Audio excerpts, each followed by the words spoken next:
There it is. And there you are. Nice. Cool. So then, folks, yes, whilst these guys are busy logging themselves into various things, I will turn off the ambience and turn off the Sirenscape music just for a moment, just to give us time enough to roll our intro sequence. So, yeah, see you in a couple of seconds.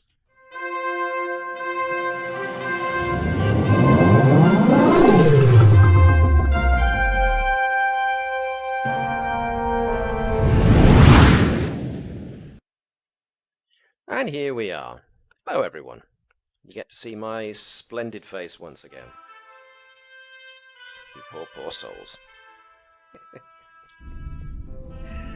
Right, let's put some ship rumble sounds on so everybody knows they're signed in, and some intro music, just to make sure everybody can hear everything on Sirenscape. So, we've got... Everybody appears to be in on Foundry. Everybody got Sirenscape that wants it? Excellent. Yeah. Sorry. Yeah. This as a side note, this is a kind of thing I get used to with playing with introverts. I usually take the silence as an affirmative, because I assume that if there was something wrong, folks would actually, say something. Speak now or forever hold your peace. Well, exactly. I do remember my first game with the other crew, and the first time I posed a question to everybody, I was met with nothing but a whole minute of silence. At which point it was a case of, right, okay, yeah, I will have to assume the positive. No news is good news. I definitely wasn't in that game, I promise. Well... I'm probably... actually, okay, I was in that game, and I was probably one of the people who... It's also that thing of waiting for somebody else to speak up. I understand it. I do it as well. It's fine. But just so everybody knows, if I ask a question and I receive no answer, I'm going to assume a positive response. Well, I'm going to say this now. The USS Combs is Combs. I don't know how you pronounce Combs. it. Combs is so much better than the USS Navis. Is it Ooh, Navis? shots fired. Yeah. And I'll tell it to the face as well. Interestingly enough, it's funny you should bring that up, but a member, and they're probably watching the stream as I speak, so I'm looking straight into the camera for this one. It has been suggested to me that there be a crossover event between the two crews. The idea of that kind of fills me with dread because, well, there's 5 of you and there's 7 of them, so the conversations would be long and involved and overlapping. But I was thinking maybe like a Ron Burgundy style back alley street fight. That was actually suggested as well, yes. Like a Kobayashi Maru test where both ships are facing the unwinnable scenario. But I will have to put my thinking cap on for that. But the sheer amount of shenanigans that 12 people are going to get up to, I'm just going to sit back and just record whatever happens, and 3 hours have gone by and I'll have said nothing. But anyway, as a member of the USS Combs, I honestly think we should be, I've got no problem destroying that inferior crew. wow. I'm gonna get it now on the Tuesday stream when I do the other guys. I will be there for that, and I will say in chat to them. We barely even got underway, and he's already throwing. Yes.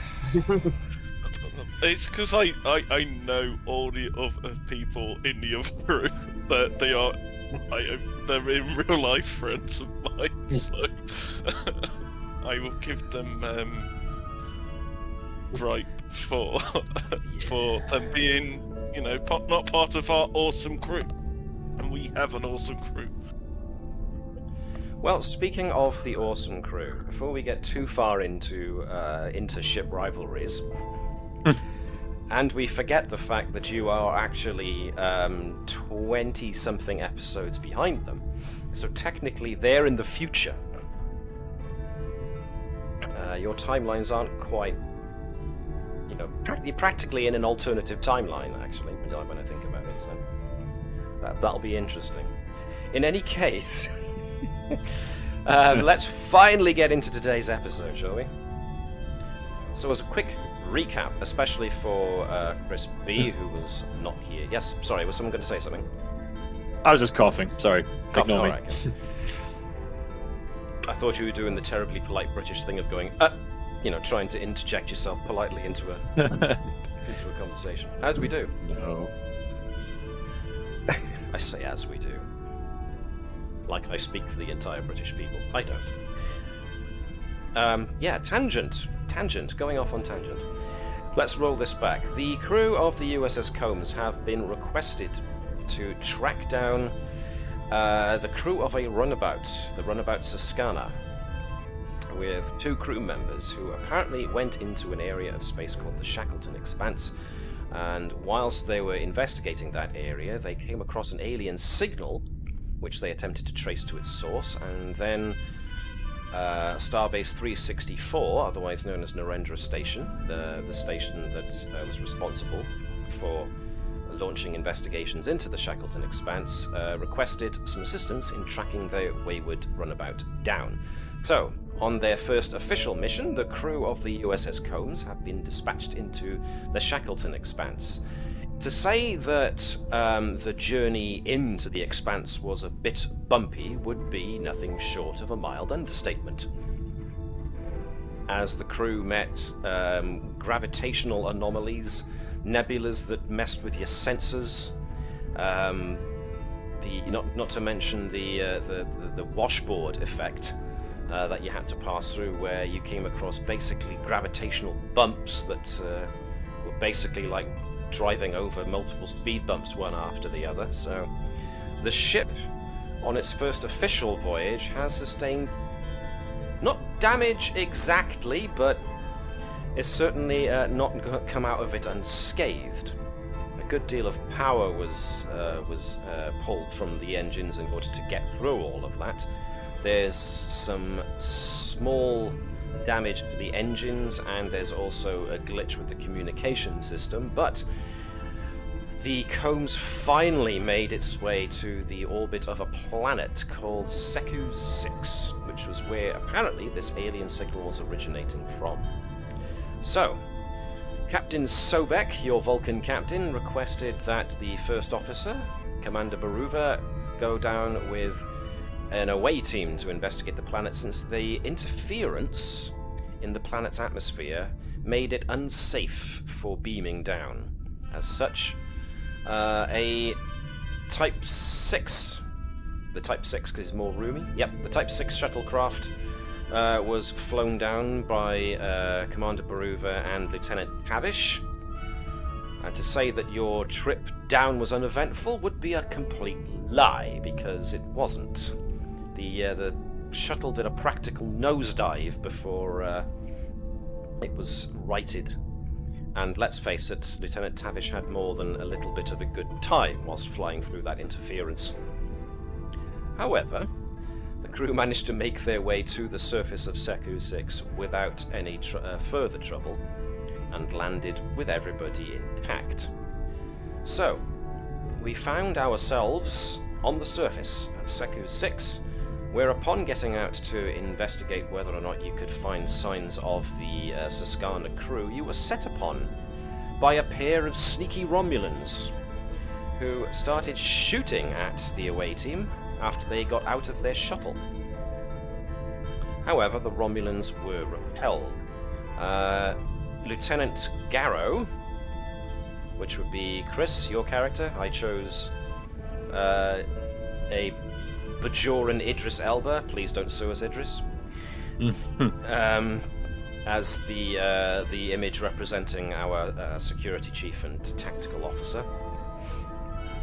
I hope that's alright, Chris? Yeah, as long as I don't have to scream at people's faces, that's fine. Okay. And so, yes, there were a couple of near misses. Dr. Sott was nearly shot, but happily did a Kirk dive out of the way. And Garo was the only one who took a near miss from a disruptor shot. Otherwise, the Romulans knew they were beaten and fled northwards. Now, the last thing we did at the termination of last session was that you had discovered the Starfleet comm badge signals very close by, and that was where we left it. So, are there any questions, anything I left out from last week that you feel need to be brought up, or are we good to just fire right on into this? I think I'm groovy. I'm groovy. Yep, ready. I don't think I missed anything for Chris, so Obie, I didn't forget anything, did I? I'm the wrong person to ask that, but I assume not. Cool. Just wanted to check. All right then. So let's turn the soundscape over to the surface of Seku VI. Now, the air is breathable on Seku VI, but just about, because it's volcanically active, as can be seen by our scene before us. And the last thing that happened was that somebody checked, I believe it was Tavish, checked for signals, and yes, there is the presence of a pair of Starfleet comm badge signals coming from this direction. I am pinging a location on the map. Hopefully, you are getting an indication as to which direction I am pinging from if you can't immediately see. I can see people's cursors kind of converging. This is the direction that the comm badge signals are emanating from. So, as usual, my question is, what would you like to do now? Slowly and carefully move towards that direction, I would imagine. Alright then. Okie dokie then, you have full control over your tokens. I have unpaused the game, so feel free to click, hold and drag your character tokens to maneuver them about the map. Boom. For the Dr. long Sott jump. does a massive jump, but I will take that as read that he went around. Of course. I thought bionics were banned in the Federation. What was that? Sorry, Obie, I didn't quite catch that. I said I thought bionics were banned in the Federation. I believe Look, it's genetic I'm just very spry, okay? He's, as well as being a doctor, he was actually a triathlete. Mm-hmm. Gravity was very heavy on that frontier colony. Yes, indeed. Is Lieutenant Tavish accompanying them, or is Tavish staying in the shuttle, Dave? Tavish is staying in the shuttle. For now. Okie dokie. So, the rest of the crew are venturing down, and sure enough, on a ledge below you, you can see a pair of bodies, but despite what these on-map icons might suggest, they are not whole bodies. They are half. A pair of humanoids wearing Starfleet uniforms, mostly blue. They are half submerged in the rock. Oh. Only their upper torsos are visible. And they appear to be frozen there in state with a look of horror on their faces. I mean, I suppose this is me, right? I just start scanning them. Sure. What have I got? I mean, yeah, I'll use it. I guess it'd be the tricorder or the medical monitoring device. I'll give him a scan. Medical tricorder works for me, so that's a control and medicine check, please. I'm going to make it difficulty... probably difficulty 1. Okay, Now, control I've just medicine. noticed that the momentum section of my screen has gone missing. What's happened there? You guys had 5 momentum, last I looked. Yeah, and Yeah. you've got 3 threat. It's Yeah, on we can my still screen. see it here. You can still Yeah, see it, still so see it's just me. Okay, cool. What I'll do then is, you'll just excuse me, I'm going to force refresh. But, what was your result, please, from your scan? Beg your pardon. Sorry. So control and medicine perform Control and task. medicine. Yes, please. Yeah. And then 2 dice. 2 dice. Grazie. Ooh, hello. Right, so there was a complication. Again. You guys just attract the complications. So let's see, are there any talents we can use to do this? Field medicine. While attempting a medicine task, you may ignore an increase in difficulty. Nope. Bedside manner. That's command and medicine. When you succeed at a medicine task to heal another's injury. Nope. Doctor's orders. When you attempt a task to coordinate others or coerce them into talking. Nope. Okay, so you're going to have to, I'm afraid, unless you want to burn a determination to reroll I dice. think it's okay. It's just like we're just scanning someone, right? It's fairly Okay. low stake. Pretty sure they're dead, Jim. Yeah. All right. Well, the scan doesn't reveal much, more than likely due to the interference in the atmosphere. But from what little Dr. Sott does get, the cause of death is really rather obvious. They appear to have materialized half in and half out of the rock face. The fact that there's no sign of impact or anything like that, they've literally melded with the stones, suggests possibly a transporter accident.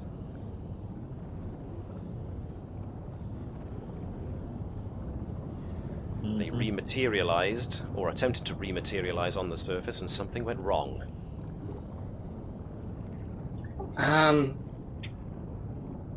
Commander Baruva will tap his chest communicator and say, Lieutenant Tavish, are you there? There's a small Yes. amount of static on the line, but because of your proximity, you can communicate with the shuttle. Yes, Commander. Make sure to double check our transporters on the shuttle. Go ahead and run a diagnostic while we're out here exploring. Okay, a diagnostic will take a degree of time depending on how much of a diagnostic, whether it's a level 1, 2, or 3. 3 being the quickest. 1 being the one that takes hours, because you literally pull everything apart and have a good old look to make sure it's working right. So,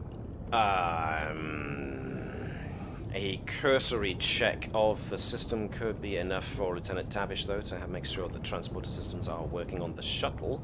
So I will allow a...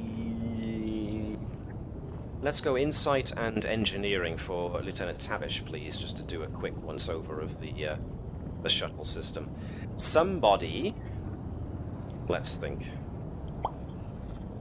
Obie, since you suggested it, how about you be the shuttle? Okay. So, do you remember where to find that?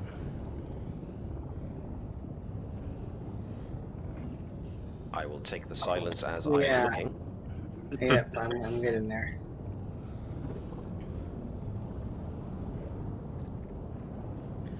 So the Type 6A shuttlecraft was the ship sheet we were looking for.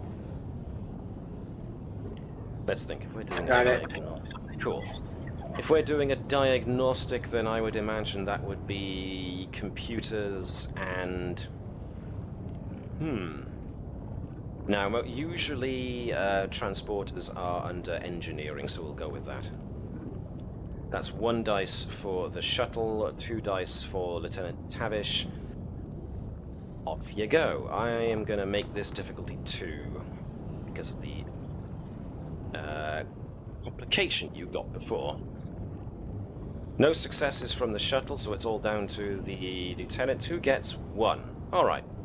As far as Tavish can tell, the transporters should work, but there is an annoying the screens on the readouts on the shuttle flicker fairly frequently, and it's very much a case of, well, they look okay, flicker, flicker, smack.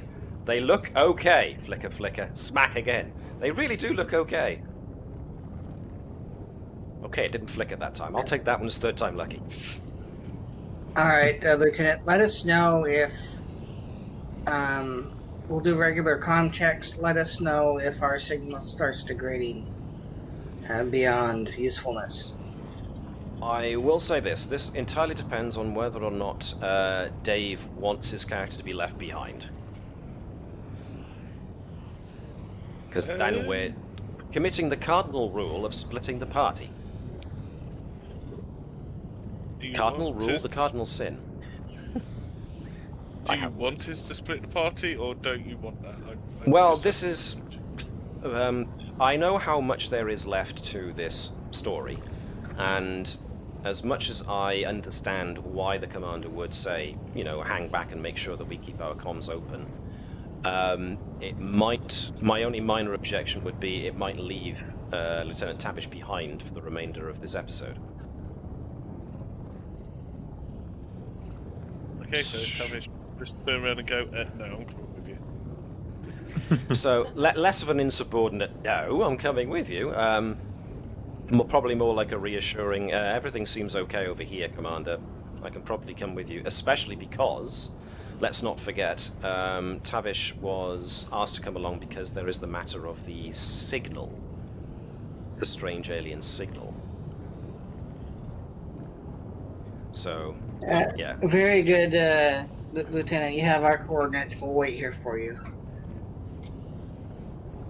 Cool. So, that's... Sorry if I seem like I'm countermanding you there, Obie, but I just would like everyone at this point to take part in the story, if that's okay? Absolutely not. I am the star here. Fine, very good. Thank you. I'd just like to check. Okay then, so Tavish making her way over. You do now have the two bodies. You can't do much with them, sadly, but you now have at least discovered the bodies of the two crew members of the Susquehanna. There is smoke. There are two plumes of smoke on the horizon, one off to the west, one off to the north. Excuse me. The Romulans went northwards, but there is another plume of smoke that doesn't look like it's from a natural fire or a volcanic vent or anything like that off to the west. So, what would you like to do now? Which one would you like to investigate, if any? Because there's also the matter of the alien signal. Can we scan in both directions and see what comes up on the tricorder? Sure, that's a good idea. Since you had the idea, why don't you give it a good go? Anybody want to aid in this scan? I'll aid in this. Okay, cool. So I'm going to ask for both Lieutenant Gerkow and Lieutenant Tavish to give me control and security checks on using their tricorders. Dave, you roll 1 dice. Connie, you roll 2, if you please.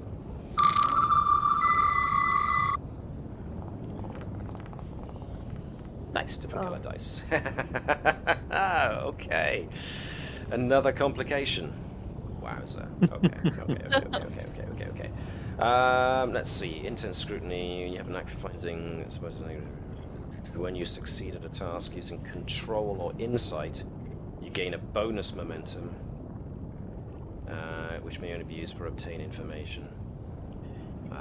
You only needed 1, you got exactly what you needed. You got personal effects, sensory replacement. Push the limits is to do with con. So that's got nothing to do with being able to reroll, so you're going to have to make do with that unless our engineer has got something that can reroll dice or ignore complications. But mostly it's because you've got all of that. No. Okay. No talents come in to reroll complications. Alright, so both to the north and to the west, you are getting indications of. You're getting readings of basically breached warp cores, minor ones. So the two plumes of smoke appear to be from crashed ships capable of warp. However, the interference in the atmosphere is stopping your tricorders from being able to determine if one is a Federation signature of warp core or not. I mean, if the Romulans went north, then presumably they went back to regroup at their shuttle. Presumably. That would be logical. And it would make sense that these folks here are perhaps related to the other ship. Mm-hmm. So, what would you like to do? So let's see if we can track down the signal. Mm-hmm. So, you want to just go and track the signal and leave the ship, the warp core sensor readings alone? Yes? For now. Okay. Unless anybody objects. I'm good. I suppose if we go anywhere near the warp cores, we might alert the Romulans to our position again. That's a reasonable assumption. All right. We might if we have to. Okay then. So, offwards you trot. Now, interestingly enough, the signal appears to be coming from a direction northeast of your current position. So, if you're following the trail of the alien signal, that would be where you are going. So, offwards you trot in that general direction, following the signal. It becomes apparent, however, after about 30 minutes of travel through the broken terrain of Seku VI, that the interference in the atmosphere is causing you a bit of difficulty with navigation. Does anybody here have survival as a focus? Yes, Garo does. Hang on. Yep. Survival. There we go. Right. Anybody else? No, let me just check. Not me. No. Okie dokie. So, yes. So those with their faces currently buried in their tricorders trying to track this signal find themselves, you're leading the group as best as you can. I'm going to ask for Lieutenant Garo, Chris B, to give me an insight and security test. So, if you open up your character sheet, Chris, Yep. you should see that there are checkboxes along the left for control, daring, fitness, insight, presence, and reason. Check the one next to insight.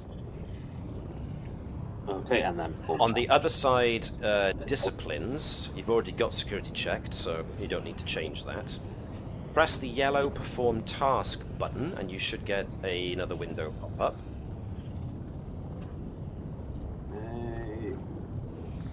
Come on. I'm getting a little interference. Oh, there we go.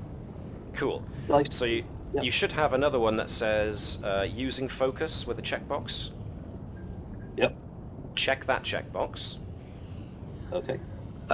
Leave the other things alone because you're not using determination and the complication range isn't different. You are rolling 2 dice, so just press the big yellow roll dice button at the bottom and we will get your task check. 3 successes! Way hey! Oh. So, currently I still, for some reason, cannot see the momentum pool.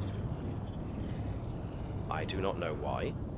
But you guys should, I hope, be able to see your momentum pool. If you can press the plus button, you should go from 5 to 6 now. You've got a full momentum pool. Thanks to Garo's success.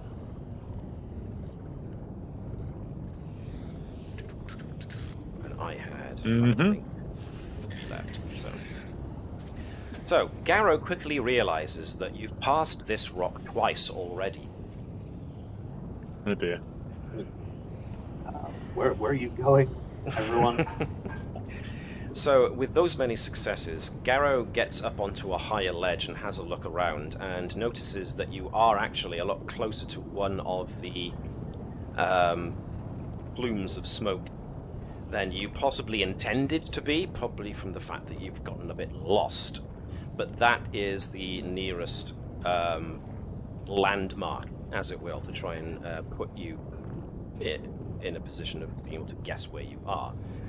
So, that might be the smartest thing to go for at the moment, to try and get your bearings. As such, unless there are any objections to going towards the plume of smoke, No objections here. I will take that as a no. You eventually come across what looks like the impact skid of something crashing into the ground at great velocity and skidding to a halt. And unfortunately, what you see ahead of you is not the uniform grey of a Starfleet runabout. It is in fact the green of a Romulan ship. And hopefully, if you draw you can scroll back to zoom backwards, as it were. You can see that ship ahead of you. Oops.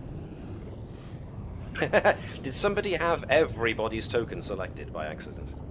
Sorry, it's an old habit from Pathfinder. Everybody decided to do a dance. It's a flash mob. Yeah.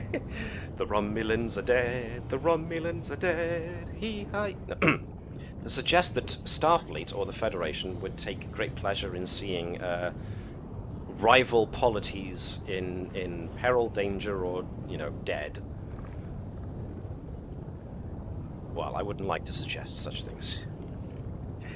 However, yes, it looks like the Romulans crashed here too, and it looks like they didn't come down easily. But there are no sign of the Romulans themselves, as far as you can tell. What If would you you go like in to for a do now? closer look. I suppose you could scan the area, right? Yeah, sure. Scan for life signs. Scan for life signs. Scanning for life signs is a control and medicine check, but I can tell you now that you probably don't need to, because you pick up no life signs in the area. Cool, I guess we can move in. Sure, you've still got control of your tokens. Feel free to move them if you so choose. Dr. Sott, ever the curious one. Come on, guys, it's fine. It's only Romulans, right?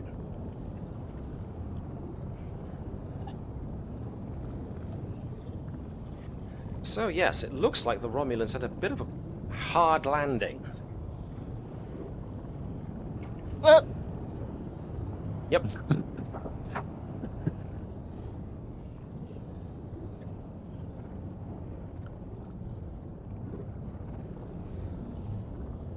On the outside, you can see, obviously, impact damage, which is consistent with falling out of the sky and then hitting the ground really hard. There are a couple of scorch marks here and there, at least along one of the nacelles on the edge of the wing, that suggests that weapons fire was exchanged. And part of the reason they crash-landed may very well have been damage taken to one of their nacelles. I'm gonna have to redo it because all I can see is the nose, and the rest I'm just. The rest is black.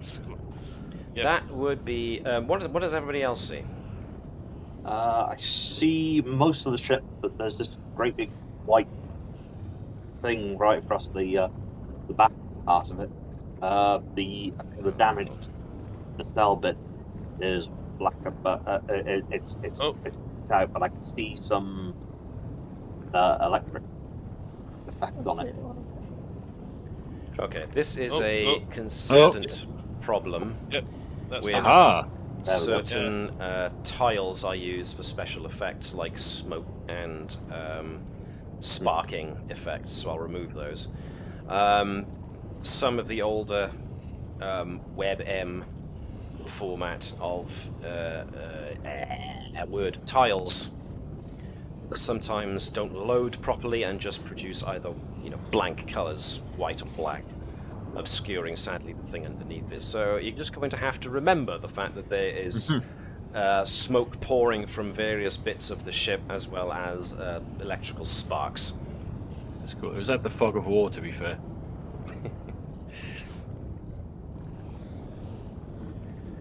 So, yes, more recent ones don't seem to have that much of a problem. In fact, let me test that right now, whilst you guys are having a look around. Can I also get Garo to give me another insight and security check with a focus on his survival, please? While I am... This is going to be difficulty 1. Security, yeah. I will just do that now. Same as you did before, basically. Yep. I'm bringing in another animated thingamajig. 1 success. Cool. Right, so can everybody see that animated plume of smoke? Yes. Yes. Yes. It doesn't appear as a big black square or a big white square? Nope. No. Cool. That was the kind of thing I was after, but like I said, older versions, for some reason, just do not seem to load very well, so I'll just put a couple there, and that'll do. Garo notices that there are footprints.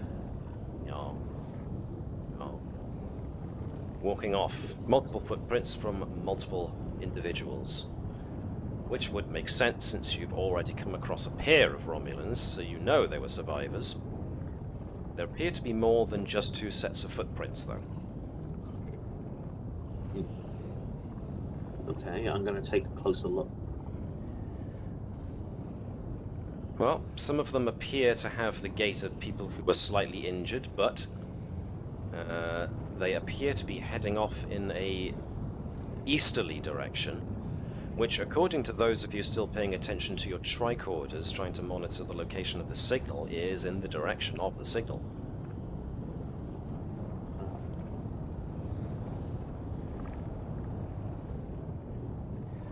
Any other things you would like to do now while you're here?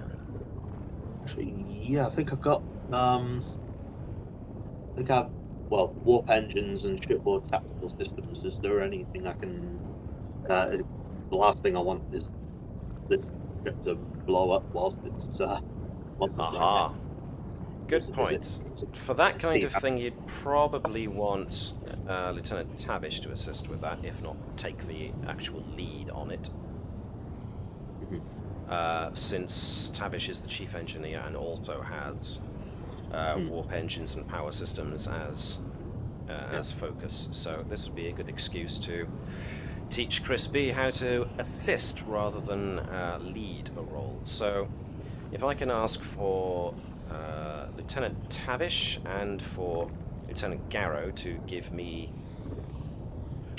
insight and engineering checks. So, Chris, for this, insight and engineering, when you click the yellow perform task button, again, check the focus box because you've got warp engines. But at the very bottom, there's a slider that says number of dice in pools. Slide that down from 2 to 1. Okay. And then roll the dice. So that's Garo assisting. Now if I can ask for the same but with 2 dice from Lieutenant Tavish. Easy in focus. Yep, please. Ooh, hello. Lots of successes there. Nice.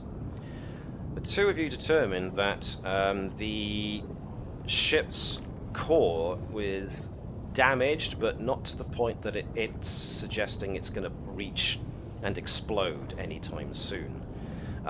However, the readings you're getting off of the ship and the investigation that you're doing, just looking it over, suggests that the Romulans have basically disabled their craft.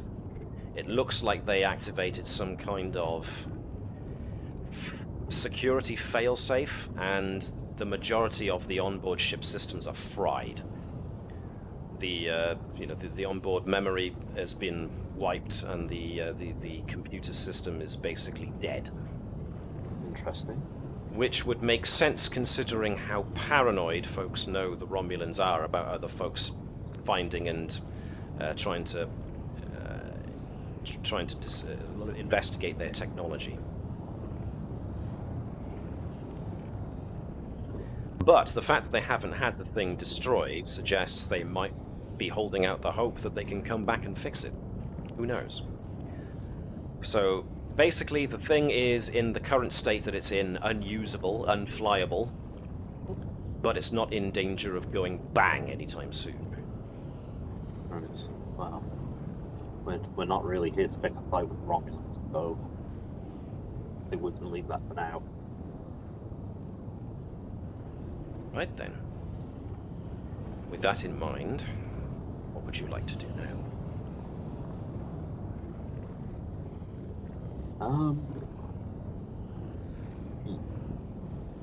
Anybody got any ideas? I think, well, we've seen Following. one. Sorry. Following the footsteps. Yep. Everybody in agreement? Yeah. Yep. Aye. We follow the footsteps. Alright then. So, the Romulans have left a rather obvious trail to follow, so they appear to be going in the direction you wanted to go in the first instance. So, that's where you're going for now.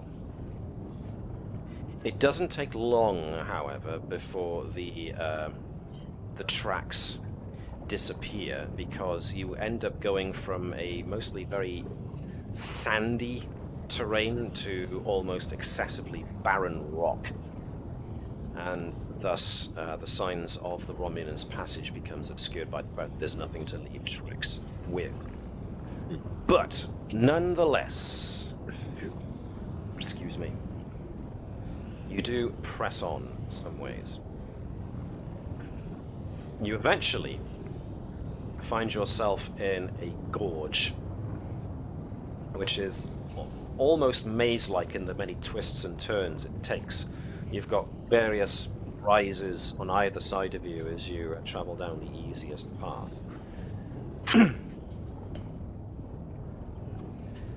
Like I said, the Romulan trail has long since gone cold, but the reading for the alien signal does appear to be coming from the direction you're generally heading in. So far, so good. It's while you are traveling down this gorge that, all of a sudden, a shot rings out and impacts the ground just ahead of where you would have stepped. And you hear a voice, "Not one step closer, Starfleet, or the next shot won't be a warning shot."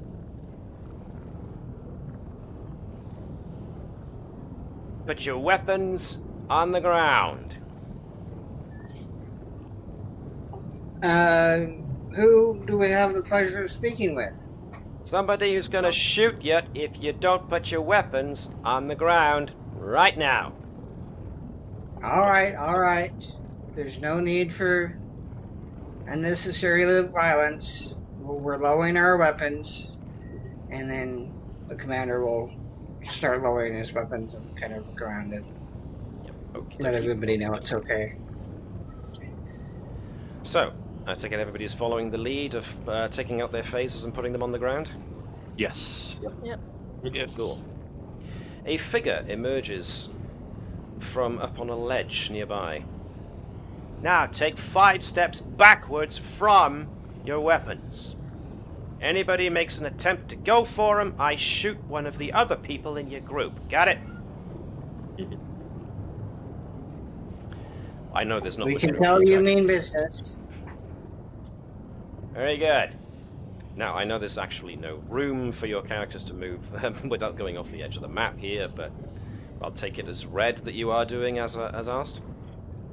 Yes, that was his plan all along, to push us off the map and kill us. Beyond here be dragons. So, the individual is wearing dirty fatigues, which appear to almost double as work clothes. They are stained with dust for the most part, but interestingly various different hues of rock dust. However, nobody can help but notice the fact that this dirty-faced human is sporting basically a sniper rifle with a long-barreled sniper rifle, the kind that you see usually on black market weapon stalls. The sniper moves forward and stands over where your weapons were thrown, whilst keeping his sights firmly trained on yourselves. Well, well, well, visitors. Starfleet, no less. What brings you to our neck of the woods, Starfleet? We received a strange signal emanating from this area that has caused difficulties on our ship, so we came down to investigate it. Can I get Baruva to give me an insight and command check, please? I won't tell you the difficulty because I'll keep that in my head. I'm not sure what any of my focuses. Let's go with diplomacy or negotiation. Composure even would do a good one. Because he is pointing a gun at me. Yeah. Alright, so...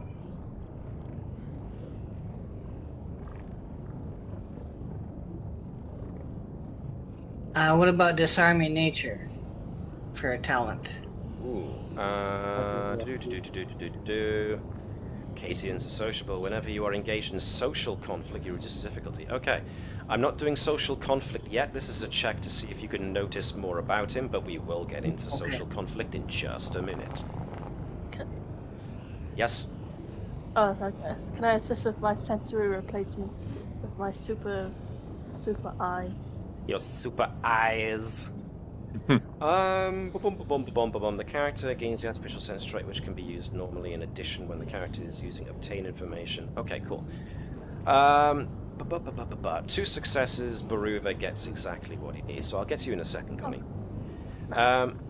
So, basically, Baruva notices that as soon as he mentions the signal, there's a slight crack in the sniper's calm demeanor, which suggests it's like a slight movement of the facial muscles, but enough to give away that he knows something. And as far as Connie goes, sensory replacement allows you to basically spend a momentum to ask me a question about the situation you find, and I am compelled to give an honest answer. This includes everybody, actually. There is a momentum spend you can use called Obtain Information. It's got to be something to do with your current situation and the means at your disposal of discovering the truth. Like, I don't know, doing an infrared scan using bionic eyes or something. But if you can justify the question and spend a point of momentum, I am compelled to answer honestly. For once in my GMing life. So your sensory replacement, you can use that talent to spend a point of momentum to obtain information if you want, but it depends on the information you want to obtain. So I feel what like I did need to you know want? more. About... Know what to ask. You don't know what to So ask. Yeah, not right now. That is something to keep in mind for later on then, if you want, yeah. Yeah. Unless someone else can think of something they could bring up. Connie's to use her character's bionic eyes to have a look for. Nope, okay. But it's something to bear in mind for later.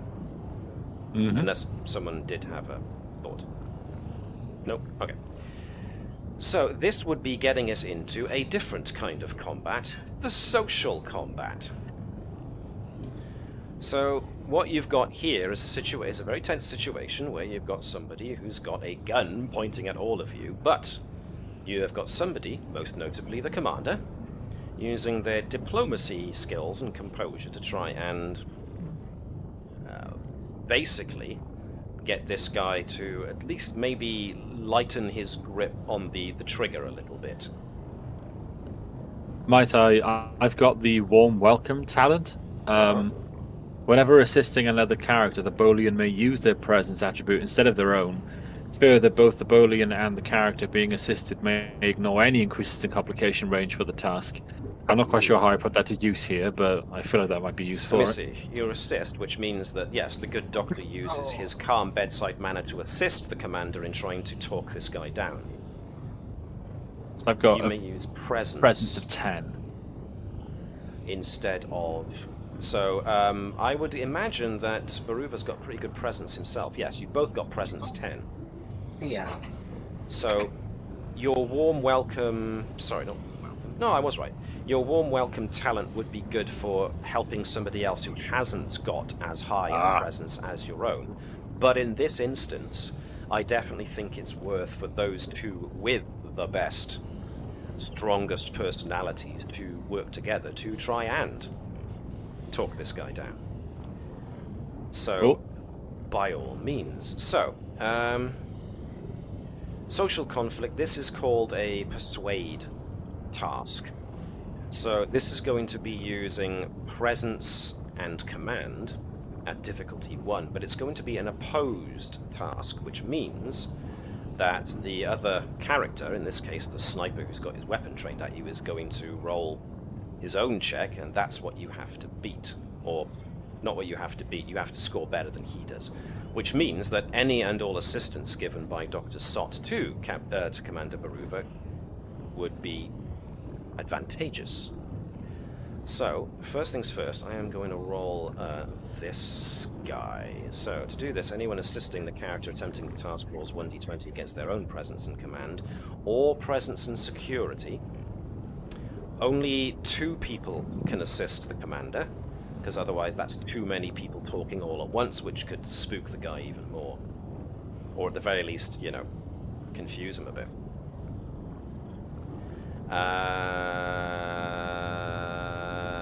Okay, so it's going to be presence and command for this guy. And he's also going to do it at difficulty 1, so let's... He doesn't get anything for that. So that's what you're up against. I scored 2 successes, so you need to score more successes than he did. So this is going to be presence and command for Dr. Sott rolling 1 dice, but using probably composure as a focus. Likewise, Baruva can use any of his focuses that appear here. Negotiation, composure, diplomacy, all apply very nicely. So 1 dice using focus, presence. Was Okay. it presence and command? Sorry, Presence was and it command? Yes. command? Thank you. Yes, sorry, that's all. Usually anything to do with using your personality and trying to talk people are going to use command as the discipline. Cool. 1 success for 4 in total, 2 over and above the other guy. Yeah, very good. So both Baruva and Dr. Sott managed to use just the right kind of words and play off of each other nicely. The other guy... Excuse me. The other guy is definitely on edge, but between the 2 of them, the Doctor and the XO managed to use subtle turns of phrase, body language, tone two complement each other and start talking this guy down to the point where he eventually lowers the rifle into more of a relaxed position across his chest, rather than actually staring at you down the sights of this thing. This also allows you to... well, let's see, how many did you get here? Yeah, so the guy looks at you and just says, okay, so you guys are not actually here to do with anything to do with our operation. You're on the level about this signal thing. Okay. Yeah. We just want to investigate the signal, make sure it's not going to be harmful to us or other people. We did receive it on our ship, and it caused some system difficulties, but we're just here to learn more about it. We're not trying to stop your operation or interfere with what you're doing, as long as it doesn't cause harm to others. Huh. Well, in that case, I think it's time I took you to see the boss. Maybe he can decide what to do with you. Alright. I'm gonna hang on to your weapons for the time being. But I'm gonna take you to see the guy in charge of this operation. I want you guys to walk ahead of me so I can keep an eye on you. You'll go where I tell you to go and turn when I tell you to turn. Got it? Yes, of course. Now, as much as this guy is trying to retain the composure of being in charge, since he is the one with the weapon, yeah, you can both Boruva and Sott can see that he was pretty successfully cowed. Not cowed. You won him over very well and very expertly. You know you could do it again if you really needed to, but for the moment, keeping on this guy's good side will probably be advantageous to you, should you wish to exploit it later.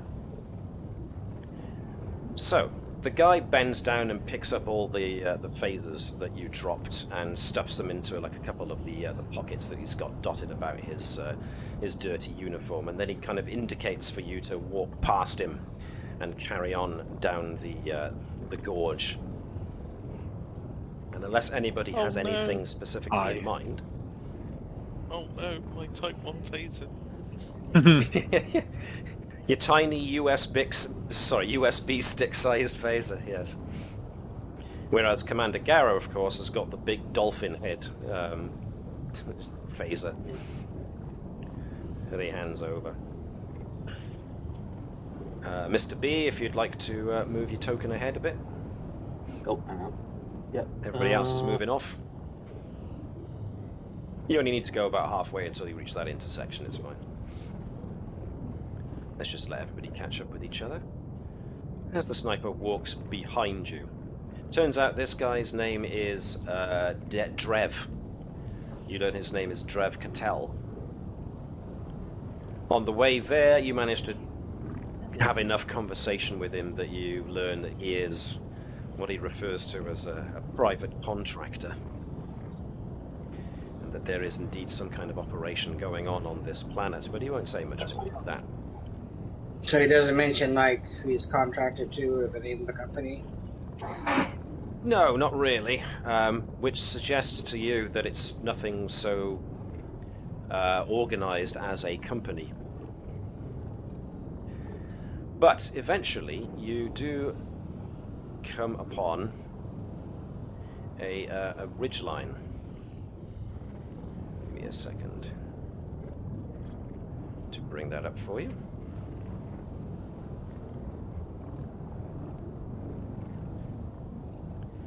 And let me change the ambience a little bitty bit. So, you are eventually led down a couple of ridges and switchbacks until you get to this area where, even though there's still the rumble of the volcanic activity on the planet, it takes a different tone when you reach this area, and you begin to see why. There are a number of, well, vehicles, that have what looked like those big digger. What do you call them? Troughs, trowels. At the very front, there are a number of tents made of a reflective material dotted around the place, as well as rudely and hastily constructed pieces of technology dotted around here and there. A couple of individuals also wearing dirty and well-used words once again fail me. Outfits, for lack of a better word. I think I used camo gear or whatever to suggest that the sniper was wearing that kind of thing. Similarly, there are a lot of men down below on the gorge beneath you who are just roaming about.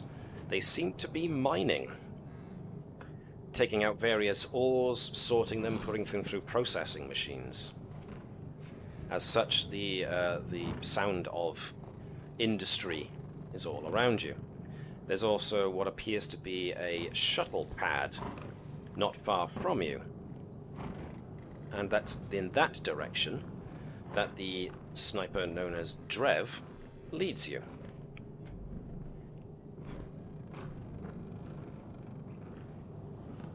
Hero, I got some folks here who want to talk to you. Just don't forget, I'm the one with your weapons. So, you are introduced to a slightly taller, heavier-built man, human, in his probably his early 40s, who's trying to adjust a piece of equipment in front of him here, and is not having much joy with it, as he's have a deep frown of frustrated concentration on his face, which he then turns on yourselves as he walks up. Starfleet in my neck of the woods, huh? Drev sent me a communique ahead of your arrival saying that you're looking for something, eh? Is this Yes. it? Is this it? He points direct behind him to the mining operation in the gorge below. Well, it was more of a signal, and forgive me if I've forgotten. Wasn't there like some scientists or something we were looking for too? You were looking for the crew of the Runabout Susquehanna, which you may have found already. Yeah. We were originally sent to find the crew of our Runabout, which I believe we may have already located. It looks like they ran into some difficulty with the transporters and the atmospheric interference. But then in our search, we came across the signal that seems to be possibly emanating from your operation here. So we've come to investigate that signal to see if perhaps it had something to do with their difficulty in their adventure. So you're one of those guys. You're guys looking for one of those craft ships from recently. I see. Yes, possibly, and to see if perhaps the signal that we received had anything to do with their misfortune. When you mention the signal again, Eero looks back at Drev, the sniper, who just seems to shrug. Okay, says Eero. Drev here tells me that you guys should be on the level, so I can at least take him at his word. And I'll take you at your word too, Starfleet. If I tell you what we've found and what's been going on here, I want your word, all of you, because I hear things about Starfleet being good to their word. You're not here to disrupt my operation. You find out what you need about the signal and you go. Yes? Yes, I mean, I imagine what would happen is we would just cordon off this area of space. As long as you pose no threat to us or our operations, we could just put up a fence and just tell other craft that come behind us to explore this region to just steer clear, because, there's a signal that can cause issues and it has to do with your operations, which we have decided to pose no threat to us. It's nothing to do with my operation. At least, not directly. I don't know why I'm telling you guys this, but it kind of proves how desperate I am to get this thing seen to. Before I go on, I am going to ask for Lieutenants Tavish and Gerkow, given the fact that they're slightly to one side of the group, and can see what it was that Eero was fiddling with, and the fact that there is a civilian shuttle currently parked on the shuttle pad. I'm going to ask for Lily and Gerkow, whoever wants to be the lead, to give me insight and engineering checks.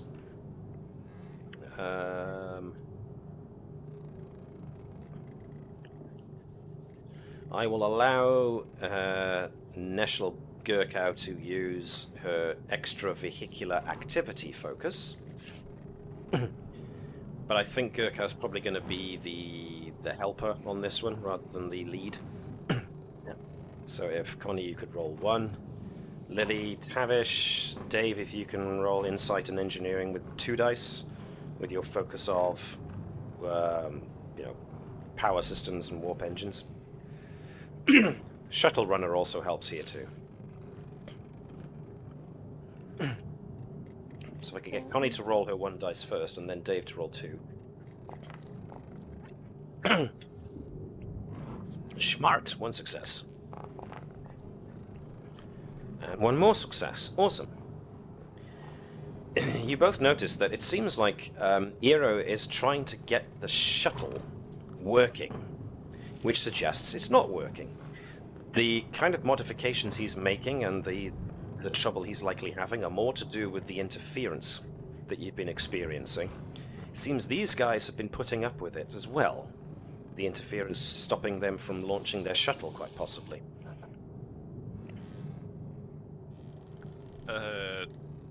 Tavish will start walking towards the shuttle. Watch yourself there, Starfleet. That's my ride you're looking at. I'm gonna go and fix it. You think you can fix this? Yeah. Lieutenant Tavish is our chief engineer. I'm sure it wouldn't hurt to allow her to at least get more information on the problem to see if her expertise would benefit you. Eero once again looks over at the sniper Drev, who just is there with a look of, I really don't know, and just shrugs. Fine, you think you can fix this thing? Take a look. Now, considering... Sorry, go on. Am I going down to the computer or am I going to the shuttle? Well, he's indicating the shuttle, really. But that's what you just rolled on, so I won't ask you to roll again. What you basically find is that the sheer amount of electromagnetic interference in the air at the moment is causing havoc to the unshielded electrical systems inside of the shuttle, which makes sense. This is obviously a rough civilian vessel that's been, bought off the various markets in wherever you go to buy cheap shuttles that you use as passenger and cargo hauliers. They're not as what's the word I'm looking for? You're using top-of-the-line technology with your current ships, so they have a lot better protection against EM interference than these old things do. Tavish and Gerkow correctly intuit that the best way to get these things flying again is to cut off the interference at its source. If you can find the source of the EM interference, then you can solve everybody's problems.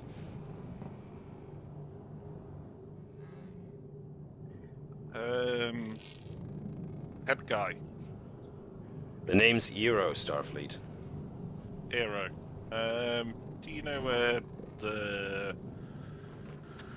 where the interference is coming from being means you've probably been here for a lot longer than we have. We got a damn good guess about it. Yeah, you could say that. Is that signal of yours?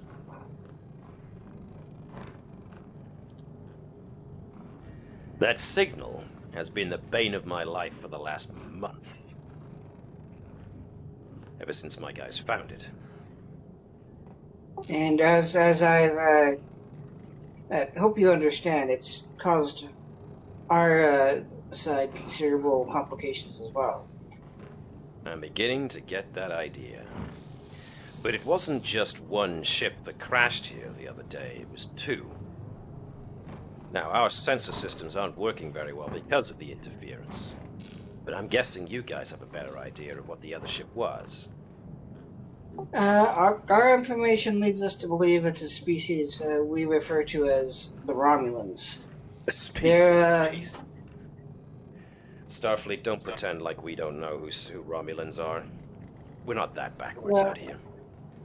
No, I apologize for the assumption. We are new to this area, so I was not aware of your knowledge of who's who. But yes, it appears to be the Romulans. We're not quite sure what their motivations are yet, as of yet. I can take one good guess. We did scan the ship.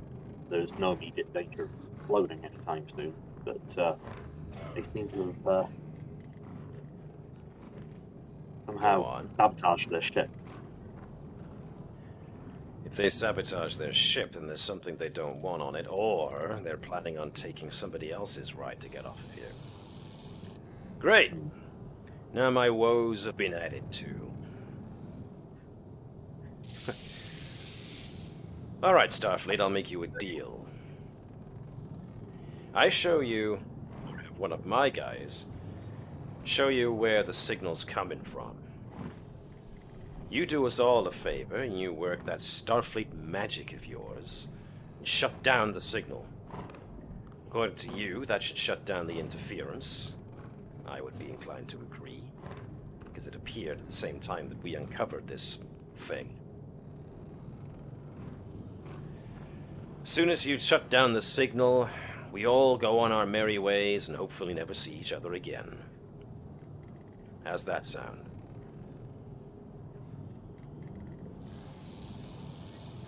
Do we got a deal?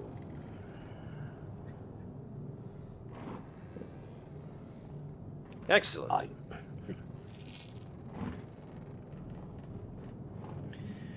Drev, go call up Lloydrum for me, will you? Lloydrum, boss? You sure? Do you want me to ask twice?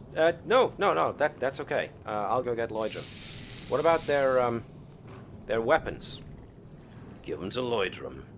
He can keep their weapons while they investigate the signal. If they do good, they can have them back when they leave. Okay, boss. Whichever you say. Okay, Starfleet, I guess that means you're coming with me. I gotta introduce you to, one of our best and brightest. So, unless there's anything else you guys want to do or bring up at this point. No. No, it seems like a fair deal. Alright then. So, the sniper Drev asks you to, well, indicates for you to follow him while Eero goes back to trying to work on the system he was trying to get to work. It seems that he's considering this conversation now as an end. So you are led down a couple of rudely cut paths and a couple of ones that use prefabricated like ramps to get down onto the gorge floor where the majority of the mining operation is taking place. As you are escorted through, you can see the full scale of the operation. There's quite a lot of mining equipment here, and they are digging furiously into the rock using various different types of mining equipment, from phaser miners to basically high-powered drills. Lots of different species, not just humans, are on display. They give you kind of a backwards glance, but they are all pretty much intent on what they're doing before you are finally handed over to one of the miners, who himself holds a rudely constructed phaser rifle across his chest. Drev indicates that he's to lead you on. He introduces himself as Lloydrum. He seems younger than the rest, so obviously one of the newer recruits, and as such has been foisted off to be your guide for the time being. Lloydrum indicates that you should follow him and takes you down a darkened mine, which is lit periodically by light globes here and there hung along the roof of the wall and ceiling braces. It's dark, it's dirty, it's dusty, as you might expect. Eventually, you are led down a tunnel until you get to a constructed personnel elevator. One of those not quite anti-grav jobs. It's not quite that sophisticated. So you're a little nervous when you get on, because you can see there's still like a chain system that's used to raise or lower the grated floor, and that's it. That's what comprises the elevator. But you do get brought down further until you arrive at the bottom of the lift shaft, and I'm going to just turn this over to different. Now, on the ride down, the miner Lloydrum seems to can't really help himself. He starts chatting idly to you. So, you're here to investigate the signal, huh? I say it's about time. The rest of us have been battling to try and get this thing to turn off, but we haven't managed to do it so far. It's well beyond us. So this was uncovered during your mining operation? If I Yeah. understand correctly.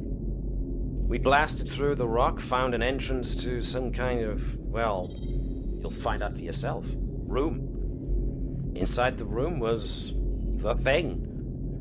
Just seemed to activate the moment we walked in there. Hasn't shut up since. The elevator cage door opens. The miner Lloydrum steps out and just indicates in the direction of the corridor to the south. Have at it. We haven't been able to make hide nor tail of the thing. That seems to suggest a previous civilization here. Heck, I don't know. They don't pay me enough to think that kind of thing. Are people able to get out, or are you stuck? You appear to be stuck. Hold the phone. Stuck on the loading screen, yep. I walked into a wall. Yes, I'm starting to see there are walls all around you. Let me take those walls away. There we go. I don't even see a wall or anything. I've just got a gray screen loading. Oh yeah, there were no physical walls. It was just when I tried to move, it was like, your character ran into a wall. Yeah, there was. I imported this from a different program, so it created a lot of overlapping walls for some reason. I think I've just crashed. Okay, I can kick you and try and get you to. No, wait, resign in. I'm sorry. I think it's. Oh no, I see you. You're not quite loaded in yet. Yeah, I think it's starting to hang a bit. A few seconds, but still just a grey screen. All right. Loading bar has disappeared, but I'm seeing nothing.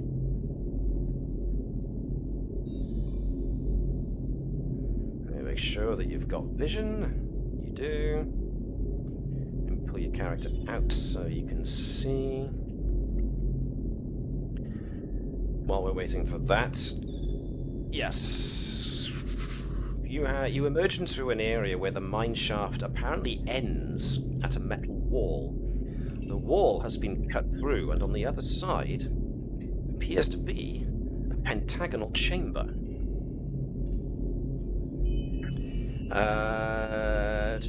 Several control devices of some kind line the walls. In the center of the room is what looks like a floating pentagonal obelisk carved from some type of hard stone. Strange sigils, faintly illuminated with a soft blue light, are engraved into the obelisk's facings. How you doing, Chris? I'm still looking at a grey screen. I think it did come up with an error message, but that just kind of disappeared pretty quickly. Control F5, force a refresh. Control F5. Yes, please. In the meantime, Lloydrum the Miner just indicates for you all to go down. I'll be standing here next to the lift shaft. You let me know when you're done.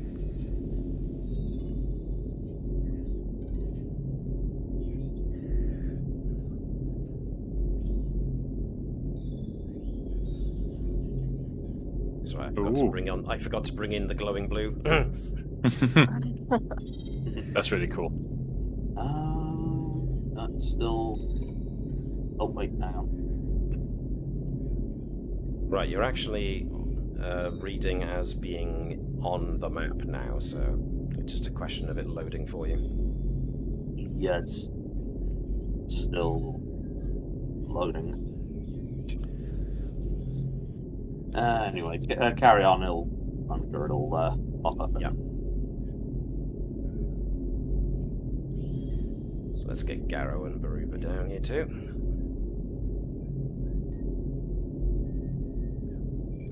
So, yes.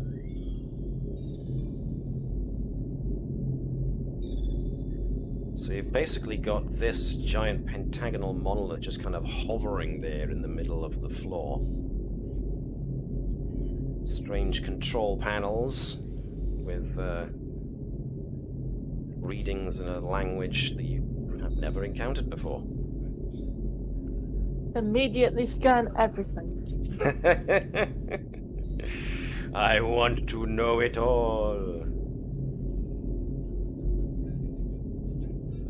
Would I be able to advise somebody? Because I have the xenoanthropology, and this is alien stuff, so maybe I could help with like a. Well, this type of, structure usually means it'll help with this type of language, type of sciencey stuff. Okay.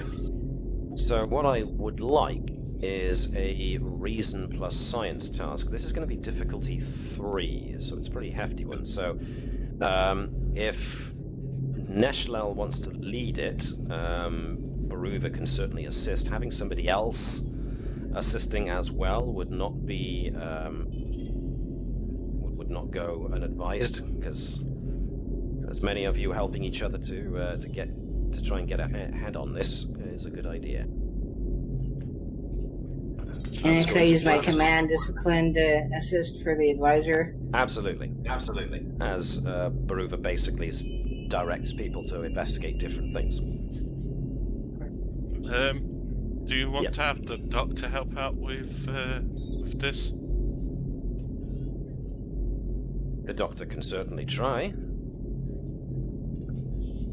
But being as it's more of a technological thing, it would make more sense for the engineer. Okay. But, that's not saying that Dr. Sott can't. So Baruba is assisting with reason and command. If Tavish is assisting, it's going to be reason and science.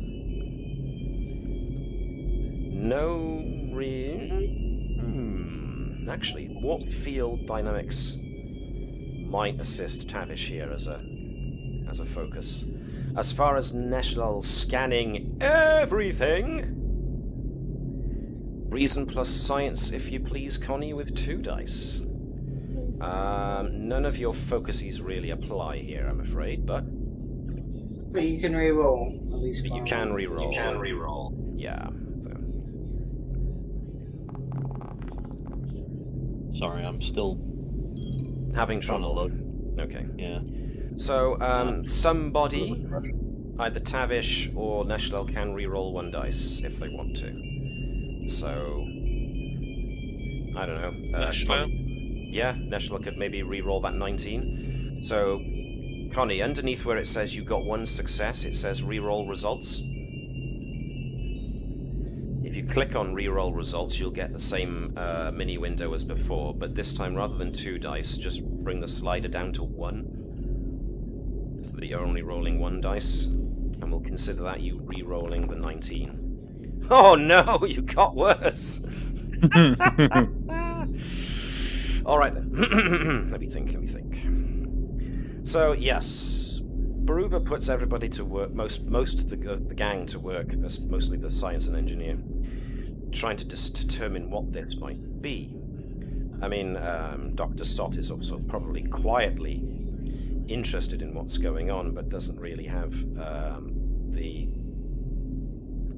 expertise to assist in any way, except for maybe cultural studies. Mm-hmm. But for the most part, Tavish and Gerkow start investigating the comm panels, not really making much headway. So Neshlel herself kind of moves over to the obelisk to try and get a scan, try and find out what it might be composed of. Maddeningly enough, the monolith seems to be resisting all attempts at scanning it, and so Neshlel just kind of reaches out to put her hand on it to try and find out what she can learn just from touch sense. And I am going to ask Neshlel to give me a control or a fitness plus security check, please. Either one. Fitness is higher, so it would make more sense. Yeah. 2 dice. 2 dice, please, yes. It was on a 2 and it rolled back. So, there is a sudden build-up of power on the monolith in the center, and the runes on it start to glow with brighter intensity. Then all of a sudden there's a discharge of crackling power. And, yeah, Neshlel recoils as she's basically stung by this electricity surge that goes up her hand and numbs her arm slightly as it zaps her. Ouch!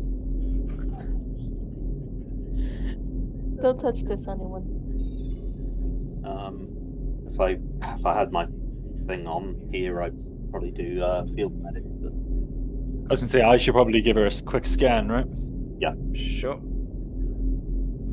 That would be control and medicine for whoever wants to give Neshlel a scan. Combat medic. Whenever a character attempts a first aid task, they may spend momentum to cause the recipient to gain points of stress equal to the number of the character's medicine discipline. So, essentially, Garo can spend a point of momentum and can regain Neshlel her 3 points of stress back. Yeah, I would if I could, but my screen's completely... Okay. I'm gonna have to quit out of this and then I'll come back in. Okay. It already shows you quit out of it already, which is a bit concerning. So. Okay. Yeah, because I refreshed twice. And You're always having problems with your connection, so I'll just take this as just another instance of it's fine. I'll just have the last 2 attempts on previous on the other, Pathfinder and all that. I can say the name on this. Yeah, you I can. just did. Okay. Yeah, haven't really had that many problems. Maybe one or two, but It's come back today. Yeah. yeah. Well. So essentially, if somebody, maybe Connie, wants to knock the momentum total down by 1 to represent Garo jumping in and using combat medic to quickly heal Neshlel of her stress damage. I was going to point out very quickly, it's a little bit just in 10 minutes, not to get too meta, in 10 minutes is when Starfleet sends out the emergency test to all our comm badges, so no one's caught off guard by that for those of us in the UK. That's a good point, yeah. Reasons I'm not sure I quite fully understand. They are introducing an emergency broadcast test that goes to all of our mobile phones and not laptops, any tablets that have got a SIM card, basically. That's going to go off in 10-ish minutes.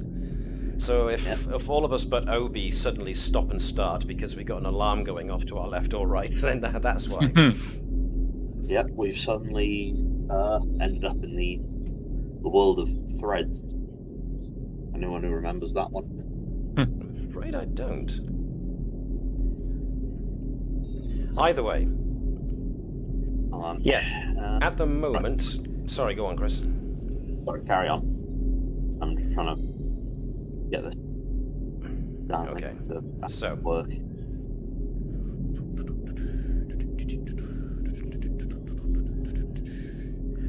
Okay then,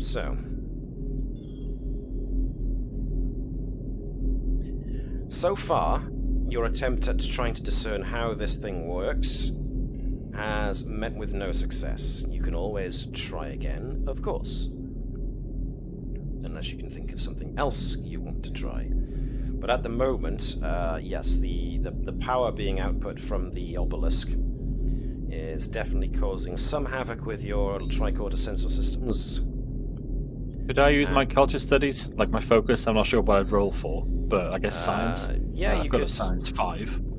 Yeah, you could assist, no problem. You can try another one, this time having the doctor assist with cultural studies, seeing if any of those runes lead you to a clue as to how this thing actually operates. So it's still going to be a reason plus science check. So, who has the best reason and science? I have 11 reason. 5. That's not bad at all. Tavish has reason 10, science 4, which again is not bad. Neshlel has reason 9, science 4. So maybe if this time either Sott or Tavish lead and Neshlel assist, might go a little better. I'll let Sott lead on this. Let Sott lead on this one because he had the idea, that's fine.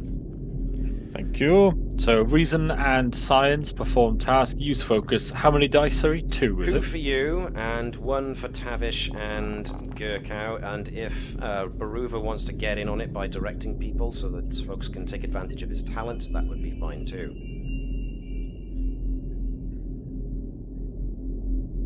So, as far as Baruva's concerned, it would be maybe reason and command or presence and command for Baruva. I'll do presence command. Yeah, makes more sense. Oh, Dr. Sott didn't do very well, did he? He did not. Very upset. And what are we trying to do? Trying once again to determine how this thing works. Okay. And what it's doing. Would my, xenoanthropology apply? Yeah, let's go with that. I like that. I may have landed. There we go. So... There we go. Sorry about that, everyone. That's alright, no problem, don't have to apologize. So, we have had Neshlel assist successfully. Baruva giving people directions, you go there, do better. We had Dr. Sott lead. We still need Tavish to assist. Using reason and science. 1 dice. Again, warp field dynamics could be an applicable. Blah, blah, blah, blah, blah, blah. Focus. Pardon me. Guys aren't doing very well at all here. So, unfortunately, no. There is one thing you can do, which is try success at cost. Which is essentially, you give me a point of threat in return for a success. But that means I can do bad things with it later. Yeah, that's. I think we should give you level of threat. Hang on a second, there's an insistent buzzing coming from somewhere nearby. Thankfully, you guys can't hear that. That was weird.